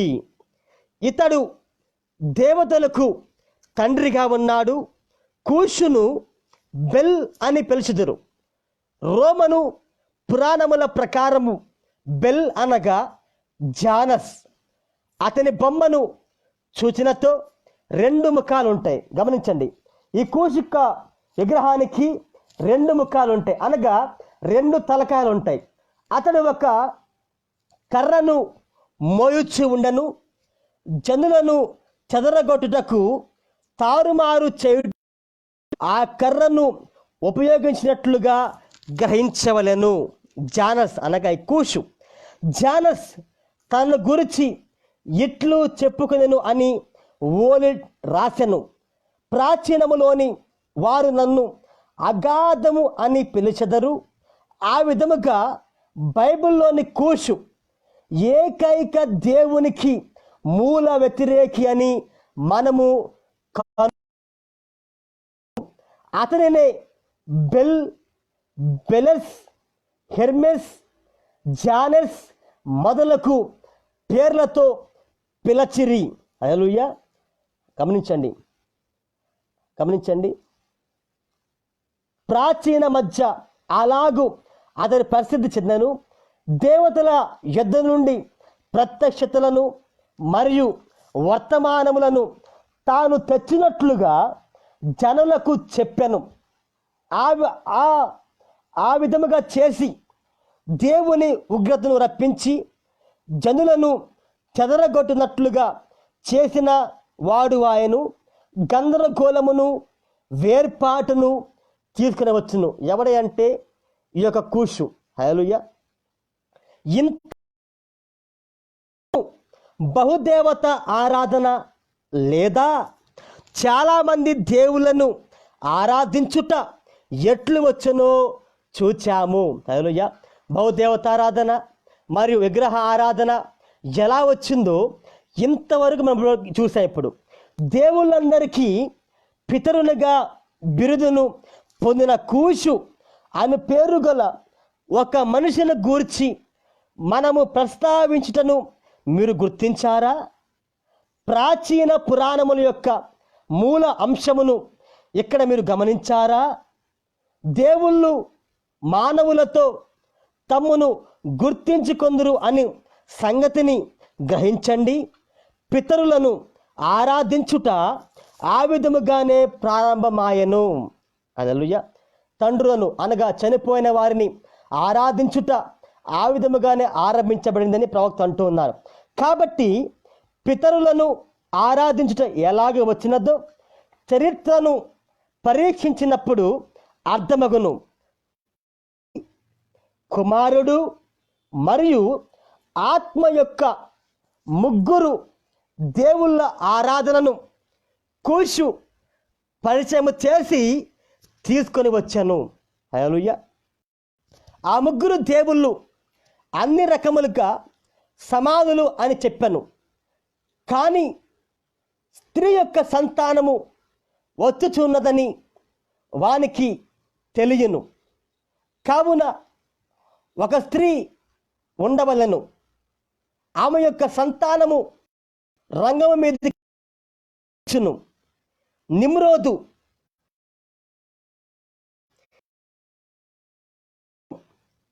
అతని భార్య సెమిరామిస్ అతనిని దేవునిగా మార్చినది. ఆమె తన్ను ఆ కుమారుని తల్లిగాను తయారు చేసుకొనెను. మరియను రోమను సంఘము దైవముగా మార్చినట్లే ఉన్నది. ఆమె పాప రహితురాలు అనియు దేవుని యొక్క తల్లి అనియు వారు చెప్పెదరు. ఆమె సెమిరామిస్ నిమ్రోదును జెరోస్టా అని పిలిచెను. దానికి అర్థము స్త్రీ యొక్క వాగ్దాన సంతానము. హల్లెలూయా.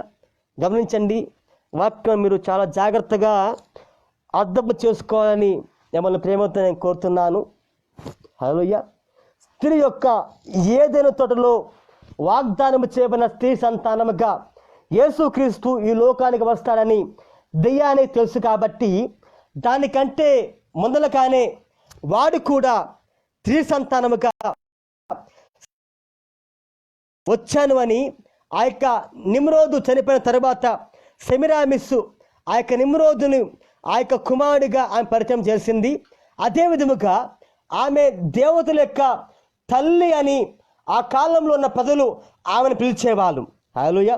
అదే విధముగా సెమిరామిస్ యొక్క స్థానంలో ఆ యొక్క మరియమును కూడా వీళ్ళు పెట్టి మరియమును వీళ్ళు దేవునికి తల్లిగాను వాళ్ళు పిలుస్తున్నారు అని ప్రవక్త ఆయన మాట్లాడుతూ ఉన్నాడు. ఆయన హల్లెలూయా. గమనించండి, కుమారుని కంటే ఆ స్త్రీయే ఎక్కువ మందిని ఆకర్షించుటకు ఎంతో సమయం పట్టలేదు.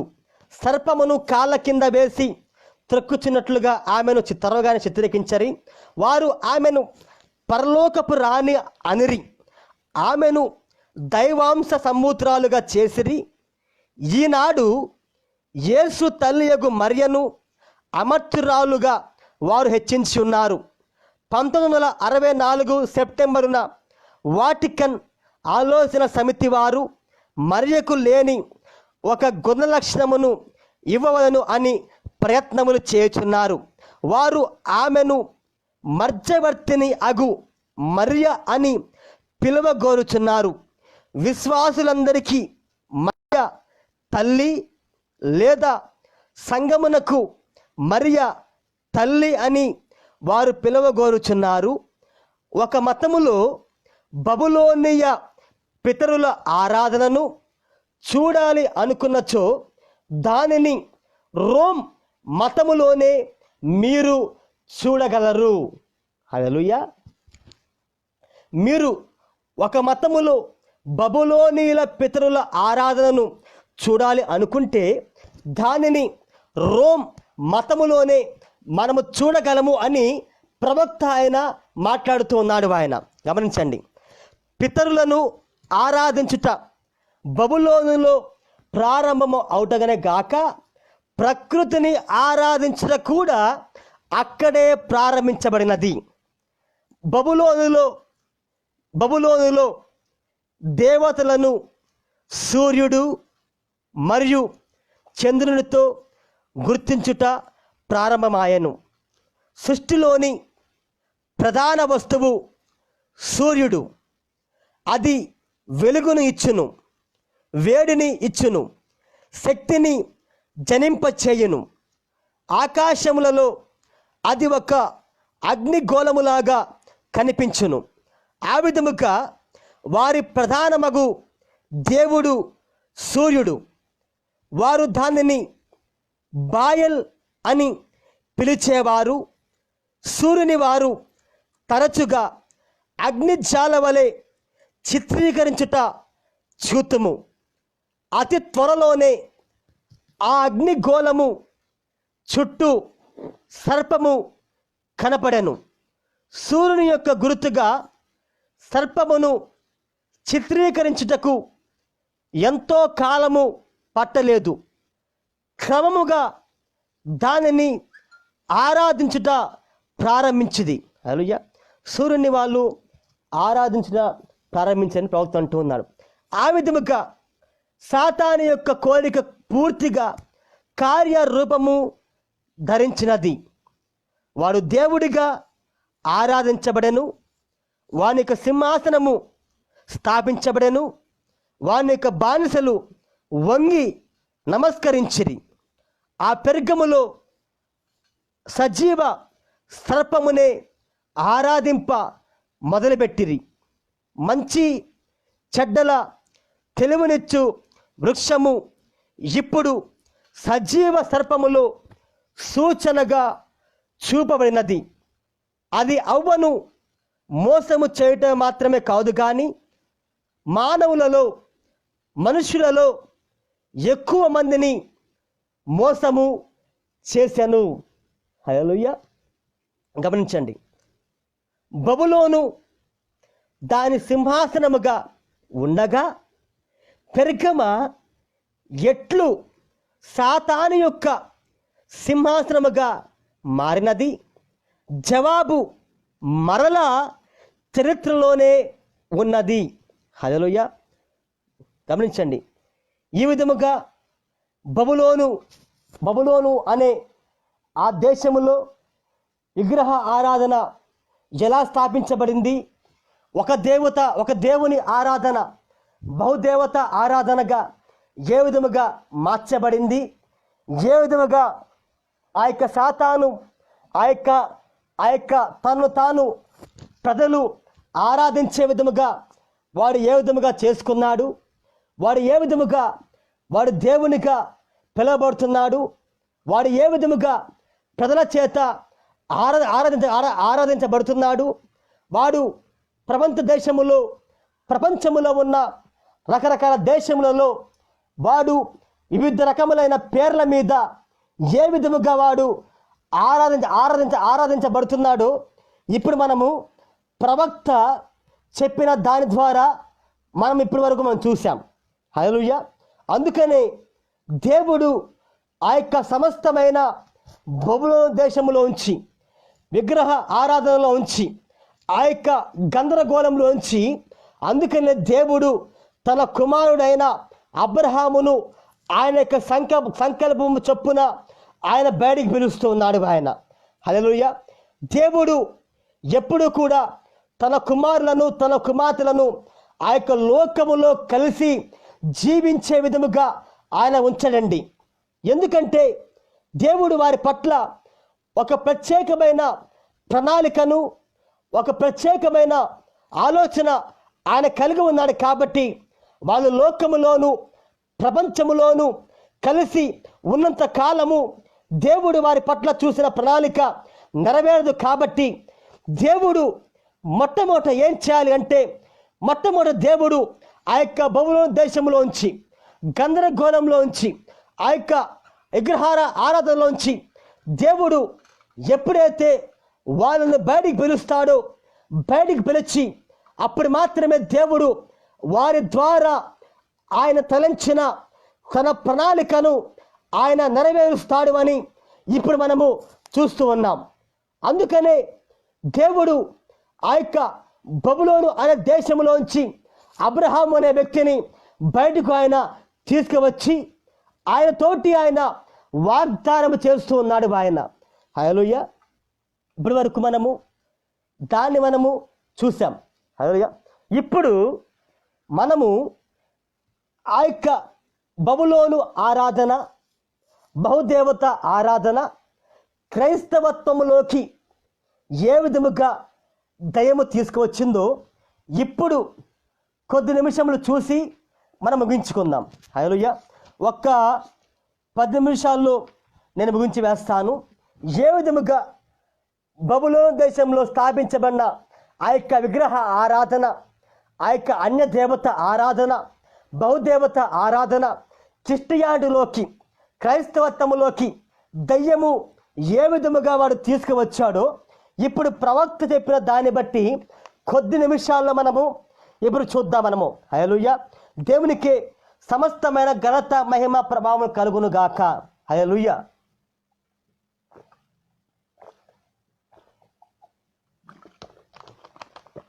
గమనించండి, ప్రవక్త అంటున్నాడు, ఇది కేవలము ఊహాగానము కాదు కానీ చారిత్రక సత్యము.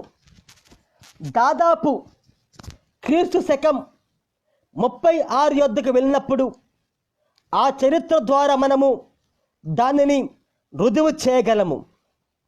క్రీస్తు శకము 325లోని నైసియను ఆలోచన సమితి యొద్దకు రండి. క్రైస్తవులు యెరూషలేము నుండి చెదరగొట్టబడ్డారు. హల్లెలూయా. ముఖ్యముగా జన్మరీత్యా యూదులు వారు చెదిరిపోయిన ప్రతి దేశములోనూ సువార్తను బోధించిరి. ఎప్పుడైతే యేసుక్రీస్తు ఆయన చనిపోయాడో అప్పుడు ఆ యొక్క యెరూషలేములో ఉన్న యూదుల మొత్తము కూడా ప్రపంచంలో ఉన్న ప్రతి దేశానికి వాళ్ళు చెదిరిపోయారు. వాళ్ళు ఆ విధముగా చెదిరిపోయి ప్రతి దేశంలో కూడా వాళ్ళను సువార్తను బోధించుకుంటా వాళ్ళు ఆ కాలంలో తిరిగారు వాళ్ళు. హల్లెలూయా. ముఖ్యముగా సమాజ మందిరములలో బోధించిరి. ఆ విధముగా 3 సంవత్సరములలో లేదా దాదాపు క్రీస్తు శకము 36లో జూనియస్ మరియు అండోనియకస్ ద్వారా సువార్త రోములోనికి వెళ్ళెను. రోములోకి మొట్టమొదటి సువార్త ఎలా వెళ్ళింది అంటే జూనియస్ మరియు అండోనికస్ల ద్వారా దేవుడు మొట్టమొదటి సువార్తను రోమ అనే ప్రాంతంలోకి ఆయన తీసుకుని వెళ్ళాడు ఆయన. గమనించండి, రోమ 16వ అధ్యాయము 17వ వచన ప్రకారముగా వారు అపోస్తులు చాలా సంవత్సరముల పాటు అక్కడ సేవ వర్ధిల్లెను. అయితే యూదులు నిరంతరము తమలో తాము వివాదపడట వలన క్లౌడియస్ చక్రవర్తి వారిని రోమ్ నుండి బహిష్కరించను. ఆ యొక్క క్లౌడియస్ అనే చక్రవర్తి ఏం చేశాడు అంటే వారిలో వాళ్ళు గొడవపడుతూ ఉన్నప్పుడు ఆ చక్రవర్తి రోమ్ అనే దేశంలోంచి వాళ్ళందరినీ కూడా బయటికి తరిమివేశాడు అని ప్రవక్త అంటూ ఉన్నాడు. హల్లెలూయా. ఆ విధముగా పట్టణములోంచి యూదులు బహిష్కరించబడటం వలన ఆ చిన్న సంఘము యొక్క వెన్నుముక విరిగిపోయినట్లు అయినది. ఎందుకంటే వీళ్ళిద్దరి ద్వారా రోములో ఒక చిన్న సంఘము ప్రారంభించబడినది. ఎప్పుడైతే వీళ్ళు చెదరగొట్టబడ్డారో, వెలివేయబడ్డారో, అందరూ బయటికి వెళ్ళిపోయారో అప్పుడు ఆ సంఘం యొక్క వెన్నుముక విరిగిపోయినట్టున్నది. బహుశా ఆ పెద్దలు యూదులయ్యి ఉండిరేమో కనుక అది కూడా పోయింది. సభ్యులు హాజరు కాలేదు. మార్గదర్శిగా అప్పటికి ఇంకా వాక్యము రాయబడలేదు కనుక ఈ చిన్న మంద దారి తొలగిపోవుట చాలా తేలికగా జరిగినది. లేక వేదాంత పండితులు వీరిని తేలికగా ఆ దినమున గల అన్యబోధ వైపు త్రిప్పగలిగిరి. ఎప్పుడైతే సంఘము రోమాలో స్థాపించబడిందో, ఎప్పుడైతే క్లౌడియస్ అనే చక్రవర్తి ద్వారా వీళ్ళు చెదరగొట్టబడ్డారో అందరూ కూడా వెళ్ళిపోయారు. అప్పుడు ఆ ప్రాంతములో సంఘము ఒకటి మాత్రమే ఉన్నది కాబట్టి అప్పుడు అక్కడున్న పెద్దలు మరియు వాళ్ళు ఏం చేశారు అంటే ఆ యొక్క రోమాలో ఉన్న అన్య బోధను సంఘములోకి వీళ్ళు తీసుకురావడం అని ప్రారంభించారు. ఆ రోములోని చిన్న సంఘము భయంకరముగా వెనుకకు జారిపోయినది. మనము చరిత్ర ద్వారా కనుగొందము. క్రైస్తవ బిరుదుల కింద అన్య ఉత్సవాలు పరిచయము చేయసాగిరి. 13 సంవత్సరముల పాటు ఈ బహిష్కరణ కొనసాగినందున పునాది వేసిన జూనియస్ మరియు ఆండోనికస్సులు క్రీస్తు శకము 54 వరకు తిరిగి రాలేదు. 13 సంవత్సరాల పాటు ఈ యొక్క ప్రతి ఒక్కరిని కూడా వెలివేశారు. ఆ 13 సంవత్సరాల తర్వాత వీళ్ళు ఆ యొక్క సంఘాన్ని ఎవరైతే రోమ్లో స్థాపించారో ఆండోనికస్ మరియు ఆ యొక్క జూలియస్ అనేవాళ్ళు 13 సంవత్సరాల తర్వాత తిరిగి వచ్చారు. ఆ తరువాత వారు వచ్చేసరికి క్రైస్తవ పేరు కలిగిన అన్య సంఘమును చూచి ఎంతగా తల్లలిల్లి ఉందురో మీరే ఊహించండి. ఆలయములో బలిపీఠములు ఉండెను, దాని మీద వారు ధూపము వేచి ఉండరి, అన్య ఆచారములను అమలు చేయుచు ఉండరి. ఆ సంఘమును స్థాపించిన నాయకులు దగ్గరకు రాలేకపోయారు. కావున నమ్మకముగా నిలిచి ఉన్న కొద్ది మంది విశ్వాసులు నూతన సంఘమును ఏర్పాటు చేసుకునిరి. అది రోమ్లోని 2వ సంఘము.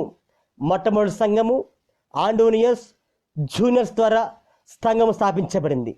కానీ వాళ్ళు వెళ్ళిపోయిన తరువాత ఆ సంఘములోకి రోమ్ యొక్క అన్య ఆచారములు ఆ యొక్క ప్రాంతములో తీసుకురవచ్చారు. అదే రోమ్లో ఉన్న మొట్టమొదటి సంఘము. ఆ తర్వాత ఆ సంఘంలో నుంచి కొంతమంది నమ్మకమైన విశ్వాసులు బయటకు వచ్చి వాక్య ప్రకారముగా వాళ్ళు వేరే సంఘాన్ని వాళ్ళు స్థాపించారు. అదే రోములో 2వ సంఘం ప్రారంభించబడింది. హల్లెలూయా. గమనించండి, అది రోములోని 2వ సంఘము.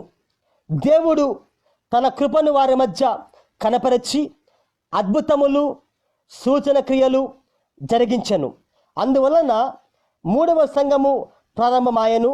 అన్య ఆచారములతో కొనసాగుచున్న మొదటి సంఘమును నిందించినా గాని అది తన యొక్క పేరును మార్చుకొనక అలాగే ఉంచుకొనెను. దాని ఆరాధనలో క్రైస్తవులు లేరు, కానీ ఇంకను అది రోమ్ యొక్క ప్రథమ సంఘముగానే నిలిచి ఉన్నది. అది ఏ రోమన్ క్యాథలిక్ చర్చి. హల్లెలూయా, ఆమేన్. గమనించండి, మరి మనలో ఎక్కువ మందికి ఒక తప్పు అభిప్రాయం ఉన్నది. అది ఏమనగా క్రైస్తవులుగా పిలువబడు వారిని ఎవరైనా కానీ సాతాను గురిగా నిర్ణయించుకొని అనుకుందరు. అందుకొరకు ప్రభుత్వము కార్యములను చేయించున్నను. కానీ అది తప్పు అభిప్రాయము. ఈ మొదటి సంఘము సంఖ్యలో పెరిగిపోయి విస్తరింపసాగినది. ప్రభుత్వములోని అధికారులు మరియు చక్రవర్తి కొన్ని రాజకీయ కారణముల వలన ఆ సంఘము పట్ల ఇష్టత చూపిరి. ఆ ప్రకారముగా రోమ్లోని ప్రథమ సంఘ నాయకులు చోటు సంపాదించుకొనిరి. వారు ఆ అవకాశమును ఆసరాగా చేసుకొని నిజ విశ్వాసులకు విరోధముగా పనిచేయుటకు ప్రభుత్వమును పురికొల్పిరి. తమ సంఘములోనికి రాని వారి అందరినీ హింసించమని కోరిరి. రోమ్లోని ప్రథమ సంఘపు ఒక బిషప్పు అనిసిటస్ అట్టివాడి, అతడు 2వ శతాబ్దములో జీవించను. పొలికార్పుకు అతడు సమకాలికుడు. రోమ్ యొక్క మొదటి క్రైస్తవ సంఘము అన్య ఉత్సవములలో పాలు పొంది సువార్త సత్యమును చెరచివేసేది అని రోషము గల పొలికార్పు విని వారిని మారమని చెప్పుటకు అతడు వచ్చెను. అపోస్తలులు మరియు పరిశుద్ధుల పేర్ల మీద విగ్రహాలను చేసి వాటి ముందు సాష్టాంగ పదుట అతడు చూచెను. బలిపీఠముల మీద క్రొవ్వొత్తులు వెలిగించి ధూపం వేయుట అతడు చూచెను. ఈస్టరు అని పేరు కింద వారు పస్కాను ఆచరించుట అతడు చూచెను. అక్కడ వారు గుండ్రని ఆకారములో ఉన్న రొట్టెను హెచ్చించి సూర్యదేవుని గణపరచుట అతడు చూచెను.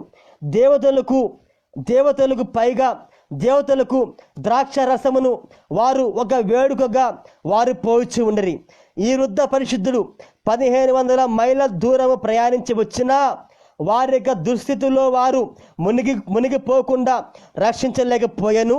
వెళ్ళిపోచుండగా అతని ద్వారా దేవుడు మాట్లాడాను.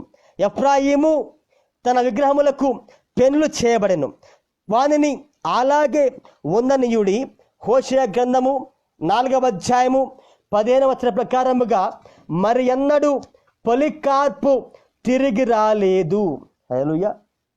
ఏ విధముగా అందులో దేవతారాధన ఈ యొక్క సంఘములోకి ప్రవేశించిందో ప్రవక్త ఆయన మాట్లాడుతూ ఉన్నాడు. ఆయన సరిగ్గా మీరు దీన్ని గమనించినట్లయితే తప్పకుండా దేవుడు మీకు ఆయన అర్థము చేసుకునే బయలుపాటును దేవుడు ఇచ్చినాగున ప్రార్థించండి. గమనించండి, ఇంకొక 10 నిమిషాలు ముంచి వేస్తాను. ఎసిటియస్ తరువాత రోమ్ బిషప్గా దుర్మార్గుడగు విక్టర్ వచ్చెను. అతడు ఇంకా ఎక్కువ అన్య పండుగలను మరియు ఉత్సవాలను మొదటి సంఘములో ప్రవేశపెట్టెను. అవే ఉద్దేశములను నిజమగు క్రైస్తవ సంఘము కూడా ఆమోదింపవలను అని అతడు తన ఛాయాశక్తుల పని చేసెను. కానీ వారు అందుకు ఒప్పుకొనలేదు. వారిని అతడు బతిమిలాడినా వినలేదు అని అతడు ప్రభుత్వ అధికారులను తమ మాటలచే త్రిప్పుకొని నిజ విశ్వాసులను హింసించుటకు పూనుకునెను. వారిని కోర్టుకు ఈడ్చుచుండరి, వారిని చెరసాలలో వేయుచుండరి, చాలామందిని మరణానికి కూడా గురి చేసిరి. అటువంటి దుష్టక్రియలను గూర్చి చరిత్రలో చూడగలము. చక్రవర్తియగు సెప్టిమస్ సెవిరస్ యొక్క క్రియలను చూడండి. కాలిస్టస్ కంటే మించిపోయాను. విక్టర్ యొక్క స్నేహితుడు దెస్సలోనికలో 7,000 మందిని చంపెను. ఎందుకనగా ఈ నిజ విశ్వాసులు పస్కా పండుగను ప్రభువైన యేసు ఆజ్ఞాపించిన ప్రకారము ఆచరించిరి, కానీ అష్టాతే ఆరాధన ప్రకారము ఆచరించలేదు. హల్లెలూయా. గమనించండి, కారు ద్రాక్షావల్లి ఇప్పటికే దాని కోపమును వెళ్ళగక్కుచున్నది. దేవుని యొక్క జీవము గల ఏర్పరచబడిన వారిని చంపినది. కయీను హేబేలుని చంపినట్లే ఉన్నది. మొదటి సంఘమును మారు మనసు పొందించవలను అని నిజ సంఘము ఇంకా ప్రయత్నిస్తూనే ఉన్నది. కానీ అది ఆ విధముగా చేయలేకపోయాను. దాని పరిణామము మరియు ప్రభావము చాలా విస్తరించను. నిజ సంతానమును తుడిచిపెట్టుటకై అది ఎడతెగని పోరాటము సలిపినది. వారు మాత్రమే ప్రభువైన క్రీస్తు యొక్క నిజ సంతానమని లేక నిజ ప్రతినిధులమని చెప్పుకొనసాగిరి. హల్లెలూయా. రోమ్లో తనదే అసలైన సంఘము అని చెప్పసాగిరి.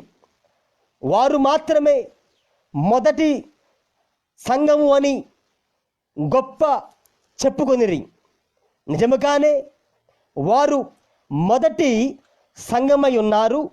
వారు నిత్యముగా మొదటి సంఘము.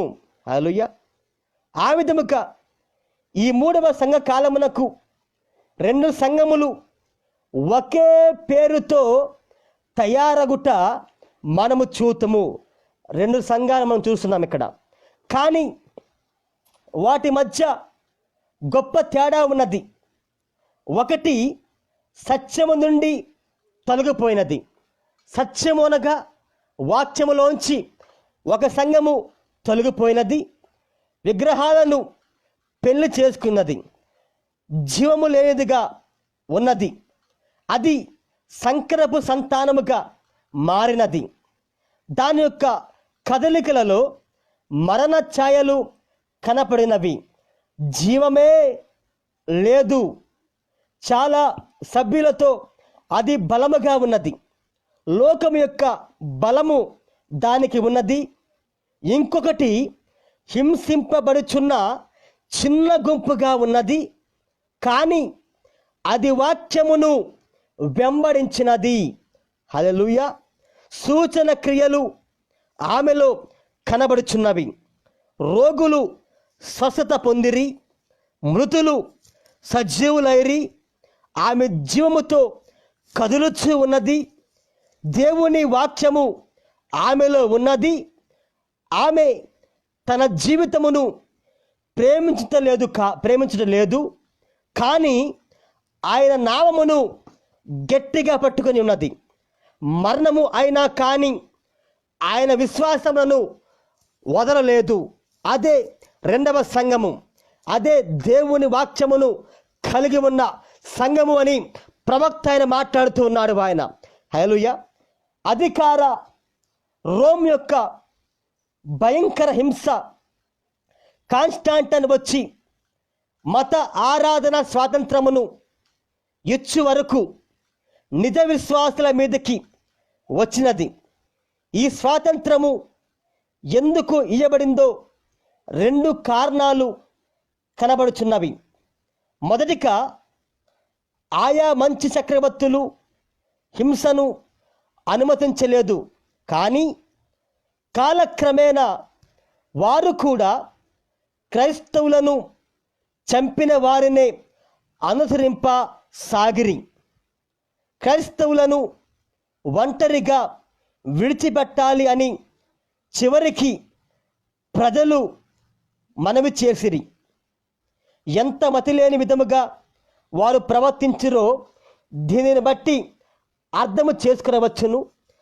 బాగుగా గుర్తింపదగిన 2వ కారణము చూడండి. కాన్స్టాంటైన్ తన సామ్రాజ్యమును అదుపులో ఉంచుకోవటకు చాలా కఠినమగు యుద్ధము ఎదుర్కొనవలసి వచ్చను.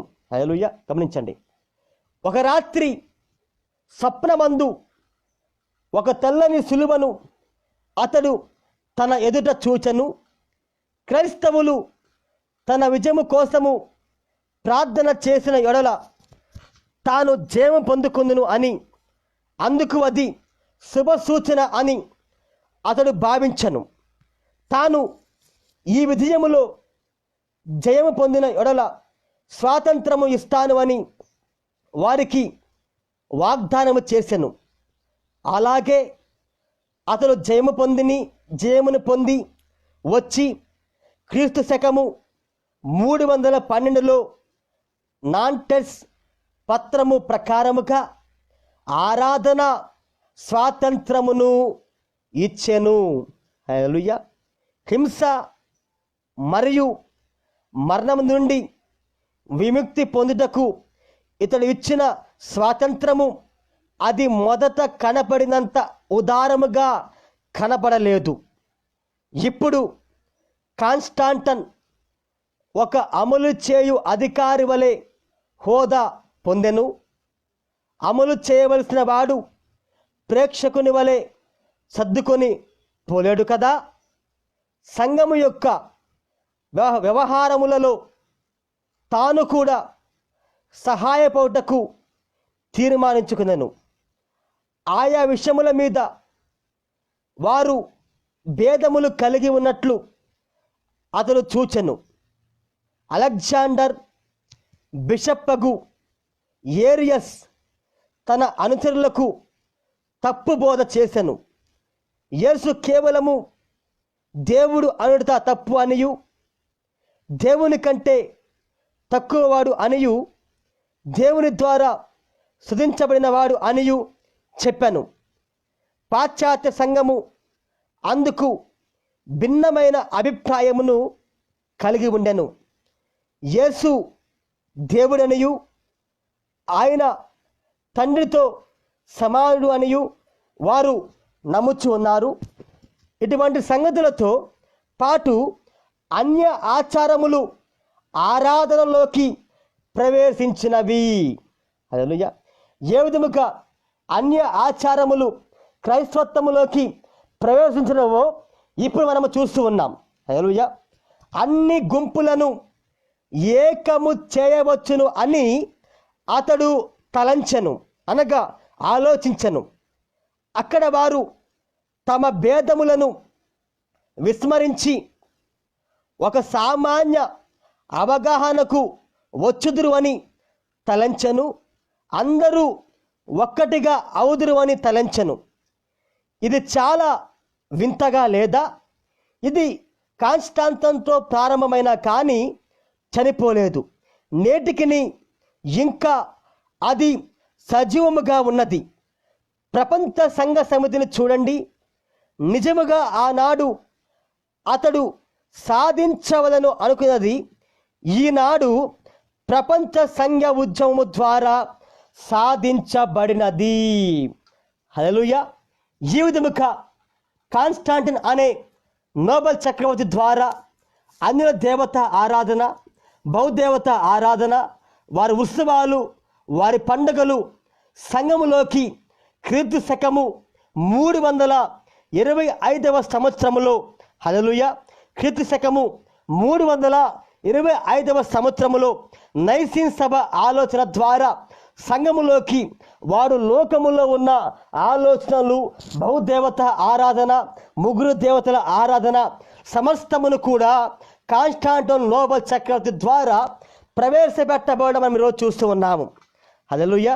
అందుకనే దేవుడు ప్రతి కాలములో కూడా ఆయన కుమారులను, ఆయన కుమార్తెలను ఎందుకని ఆయన సంఘ శాఖలో ఉంచి బబులోను దేశంలో ఉంచి బయటికి అంటే ప్రతి సంఘ శాఖ కూడా అది ఒక మానవుని చేత తయారు చేయబడింది కాబట్టి, హల్లెలూయా, అది ఒక మానవుని చేత తయారు చేయబడింది కాబట్టి, అనగా దయ్యము చేత అది స్థాపించబడింది కాబట్టి, ఆ యొక్క మానవుని అధికారం కింద దేవుడు ఆయన కుమారులను, ఆయన కుమార్తెలను ఉంచడు కాబట్టి, దేవుడు ప్రతి కాలంలో కూడా ఆయన కుమారులను, ఆయన కుమార్తెలను ఆ యొక్క దేశంలోంచి వేరు చేసి దేవుడు వారి పట్ల తలంచిన ప్రణాళికను అప్పుడు మాత్రమే ఆయన నెరవేరుస్తూ ఉన్నాడు. హల్లెలూయా. అందుకనే మనము చూస్తే అపోస్తలుడైన పౌలు కొరింథీయులకు రాసిన 2వ పత్రిక 14వ వచనములో దేవుడు ఇలా అంటూ ఉన్నాడు, మీరు అవిశ్వాసులలో జోడుగా ఉండమాకండి. నీతికి దుర్నీతికి ఏమి సాంగత్యము? వెలుగునకు చీకటితో ఏమి పొత్తు?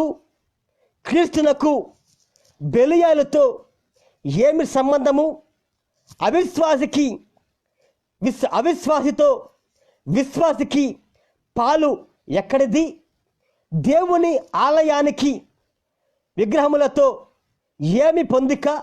మనము జీవము గల దేవుని ఆలయముగా ఉన్నాము. అందుకు దేవుడు ఇలాగూ సెలవిస్తూ ఉన్నాడు, నేను వారిలో నివసించి సంచరింతును, నేను వారి దేవుడిగా ఉంటాను, వారు నాకు ప్రజలుగా ఉంటారు. కావున మీరు వారి మధ్యలో నుండి బయలువెడలి ప్రత్యేకముగా ఉండుడి. అపవిత్రమైన దానిని ముట్టకూడు అని ప్రభువు చెప్పుచున్నాడు. మరియు నేను మిమ్మును చేర్చుకుంటాను, మీకు తండ్రిగా ఉంటాను, మీరు నాకు కుమారులు కుమార్తెలుగా ఉంటారు అని సర్వశక్తి గల ప్రభువు చెబుతున్నాడు అని పౌలు గారు కొరింథీ రాసిన పత్రికలో రాస్తూ ఉన్నాడు. అందుకనే దేవుడు మనలో నివసించాలని, మనకి దేవుడిగా ఉండాలి అని, ఆయన మనకు నాయకుడిగా ఉండాలి కాబట్టే ఆయన కుమారులను ఆయన కుమార్తెలను సమస్తమైన లోకములోంచి, సిద్ధాంతములోంచి, సంఘ శాఖల్లోంచి బయటకు తీసుకువస్తూ ఉన్నాడు. అప్పుడు మాత్రమే ఆయన మనకు దేవుడిగా ఉంటాడు, మనకు తండ్రిగా ఉంటాడు, బలము గల దేవుడిగా ఉండి మనల్ని ఆయన పరిపాలిస్తూ ఉంటాడు. ఆ కాలంలో దేవుడు చేత ఎన్నిక చేయబడిన అబ్రహామును ఆయన దీవించే ముందల ఏం చేశాడు అంటే, మొట్టమొదట ఆ యొక్క బబులోను దేశంలోంచి, అన్య దేవత ఆరాధనలోంచి, అవిశ్వాసుల గుంపులోంచి దేవుడు అబ్రహామును వేరు చేసిన తరువాత మాత్రమే అబ్రహాము పట్ల దేవుడు తన ప్రణాళికను ఆయన నెరవేర్చాడు. అప్పుడు మాత్రమే దేవుడు అబ్రహామును పూర్తిగా దీవించాడు అని మనము లేఖనాలలో మనము చూస్తూ ఉన్నాము. అందుకనే దేవుడు ఈ చివరి కాలములో ఆయన కుమారులను ఆయన కుమార్తెలను ఆయన బయటికి పిలుస్తూ ఉన్నాడు. ఆయన హల్లెలూయా. మన కాలములో కూడా ఒక మర్మయుక్తమగు మహాబబులోను మన కాలంలో కూడా మనం కలిగి ఉన్నాం. ఇప్పుడు ఈ మహాబబులోనులోంచి, ఈ మర్మయుక్తమగు మహాబబులోనులోంచి అబ్రహాము రాజ సంతానమైన నిన్ను నన్ను దేవుడు బయటికి పిలుస్తూ ఉన్నాడు. ఆయన దాన్ని మనము ఎక్కడ చదువుతామంటే ప్రకటన గ్రంథము 18వ అధ్యాయములో మనం చదువుతూ ఉంటాం. గమనించండి. అటు తరువాత మహా అధికారము కల వేరొక దూత పరలోకం నుండి దిగివచ్చుట చూచుతుని, అతని మహిమ చేత భూమి ప్రకాశించను.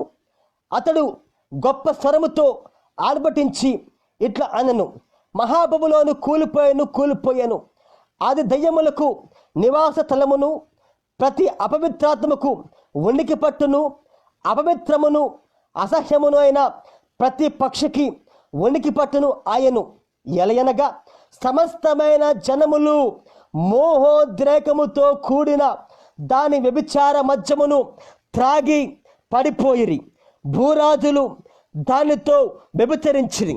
భూలోకమందిలి వర్తకులు దాని సుఖభోగముల వలన ధనవంతులైరి. మరియు ఇంకొక స్వరము పరలోకములో నుండి ఈలాగు చెప్పగా వింటిని, నా ప్రజలారా, ఈ స్వరము అందరికీ కాదండి.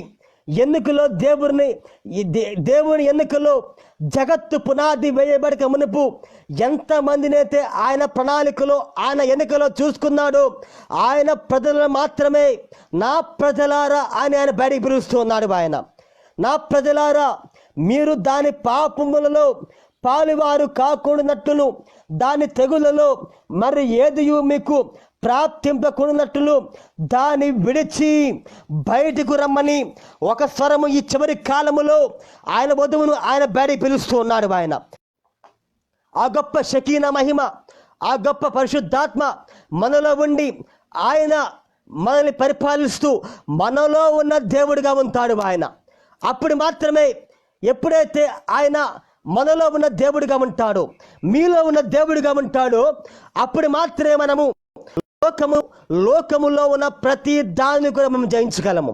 హల్లెలూయా. నిజముగా అందుకని ప్రతి కాలములో దేవుడు ఆయన కుమారులను ఆయన కుమార్తెలను లోకములోంచి, సంఘ శాఖలోంచి, బబులోను దేశంలోంచి ఆయన బయటికి పిలుస్తూ ఉన్నాడు. హల్లెలూయా. ఎప్పటి వరకు మనము దేవుడు ఎందుకని ఆయన కుమారులను ఆయన కుమార్తెలను బయటికి పిలుస్తున్నాడు, బయటికి పిలిచిన తరువాత ఎలా వారిని దీవిస్తున్నాడో మనం చూసాం. అదే విధముగా బహుదేవతారాధన ఎలా స్థాపించబడిందో బబులోను దేశంలో, అదే విధముగా ఆ యొక్క నిమ్రోదు, కూషు, సెమిరామిస్ ఏ విధముగా వాళ్ళు ఆరాధించబడ్డారో చూసాము. అదే విధముగా అన్యుల ఆరాధన ఏ విధముగా క్రైస్తవత్వములోకి ఈ యొక్క కాన్స్టాంటిన్ చక్రవర్తి ద్వారా ఎలా ప్రవేశపెట్టబడిందో చూసాము. హల్లెలూయా. ఎలా ఏకదేవత ఆరాధన బహుదేవత ఆరాధనగా ఎలా మార్చబడిందో చూసాము. ఏ విధముగా ఆ యొక్క రోములో మొట్టమొదటి సంఘము స్థాపించబడి వారు వెళ్ళిపోయినప్పుడు, స్థాపించిన వారు వెళ్ళిపోయినప్పుడు మరలా ఆ సంఘము ఎలా వెనక్కి జారిపోయి అన్యుల ఆచారములు ఎలా లోపలికి వచ్చాయో చూసాము. ఎలా ఆ యొక్క మొట్టమొదటి సంఘము రోమన్ క్యాథలిక్ సంఘమని, ఆ సంఘము ఆ యొక్క చిన్న సంఘాన్ని ఎలా హింసించింది, ఎలా చంపారో ఎప్పటివరకు మనం చూసాము. నిజముగా ఇప్పుడు ఇది మనకు అర్థమైతే దేవుని ప్రణాళిక తప్పకుండా మనం అర్థం చేసుకోగలము. దేవుడు ఎందుకని మనం బయటికి పిలుస్తున్నాడు, ఎందుకని ఆయన మనల్ని ప్రత్యేకంగా ఉండమని చెబుతున్నాడో ఇది కనుక మనకి అర్థమైనట్లయితే తప్పకుండా మనము దేవుని కోసము జీవించగలము. నిత్యముగా దేవుడే మీలో ఉన్న ప్రతి ఒక్కరికి, మనలో ఉన్న ప్రతి ఒక్కరికి కూడా అర్థమయ్యే విధముగా బోధించులాగున మీరు ప్రార్థించండి. తప్పకుండా దేవుడే మనందరికీ బోధకుడు కాబట్టి దేవుడు తప్పకుండా మనకి ఆయన బోధిస్తాడని నేను నమ్ముతున్నాను. నిత్యముగా దేవుడు ఈ వాక్యమును దీవించునుగాక. వచ్చే వారం మరలా దీనికి కంటిన్యూషన్ మనము దేవుడు మనలో ఉండి ఏ విధముగా ఆయన పనిచేస్తాడు, ఏ విధముగా అబ్రహామును దీవించాడు, మోషేలో ఉండి దేవుడు ఏ విధంగా పనిచేశాడు, సంసంలో నుండి దేవుడు ఏ విధంగా పనిచేశాడు, రాబోయే కాలములో మనలో ఉన్న దేవుడు ఏ విధంగా పనిచేస్తాడో రాబోయే కాలములో దేవుని చిత్తమైతే మనము చూద్దాము. ఈ వాక్యమును దేవుడు దీవించును గాక. ప్రార్థన చేసుకుందాం. మహాగణుడా, మహోన్నతుడా, మరొకసారి దేవా నీకే స్తుతులు స్తోత్రములు తండ్రి. ఇప్పటి వరకు కూడా ప్రభువా మీరు మాతో మాట్లాడి ఉన్నారు తండ్రి. ఏ విధముగా ప్రభువా నీ కుమారులను నీ కుమార్తెలను ప్రతి కాలములో నీవు ఎన్నుకొని తండ్రి అయ్యా వారి పట్ల నీవు ఒక ప్రత్యేకమైన ప్రణాళిక ఉన్నది కాబట్టి అవిశ్వాసములోంచి, లోకములోంచి, ఆ యొక్క బబులోను అనే దేశములోంచి వేరు చేసిన తర్వాత నువ్వు వారిని దీవిస్తున్నావు తండ్రి. అదే విధముగా అబ్రహామును కొన్ని బయటికి పిలిచావు, ఆ తర్వాత మాత్రం నువ్వు అతను దీవించావు తండ్రి. ఈ చివరి కాలంలో కూడా దేవా ఈ కాలములో మేము జీవించే ఈ కాలములో ఒక మర్మయుక్తమైన బబులోను మేము కలిగి ఉన్నాము తండ్రి.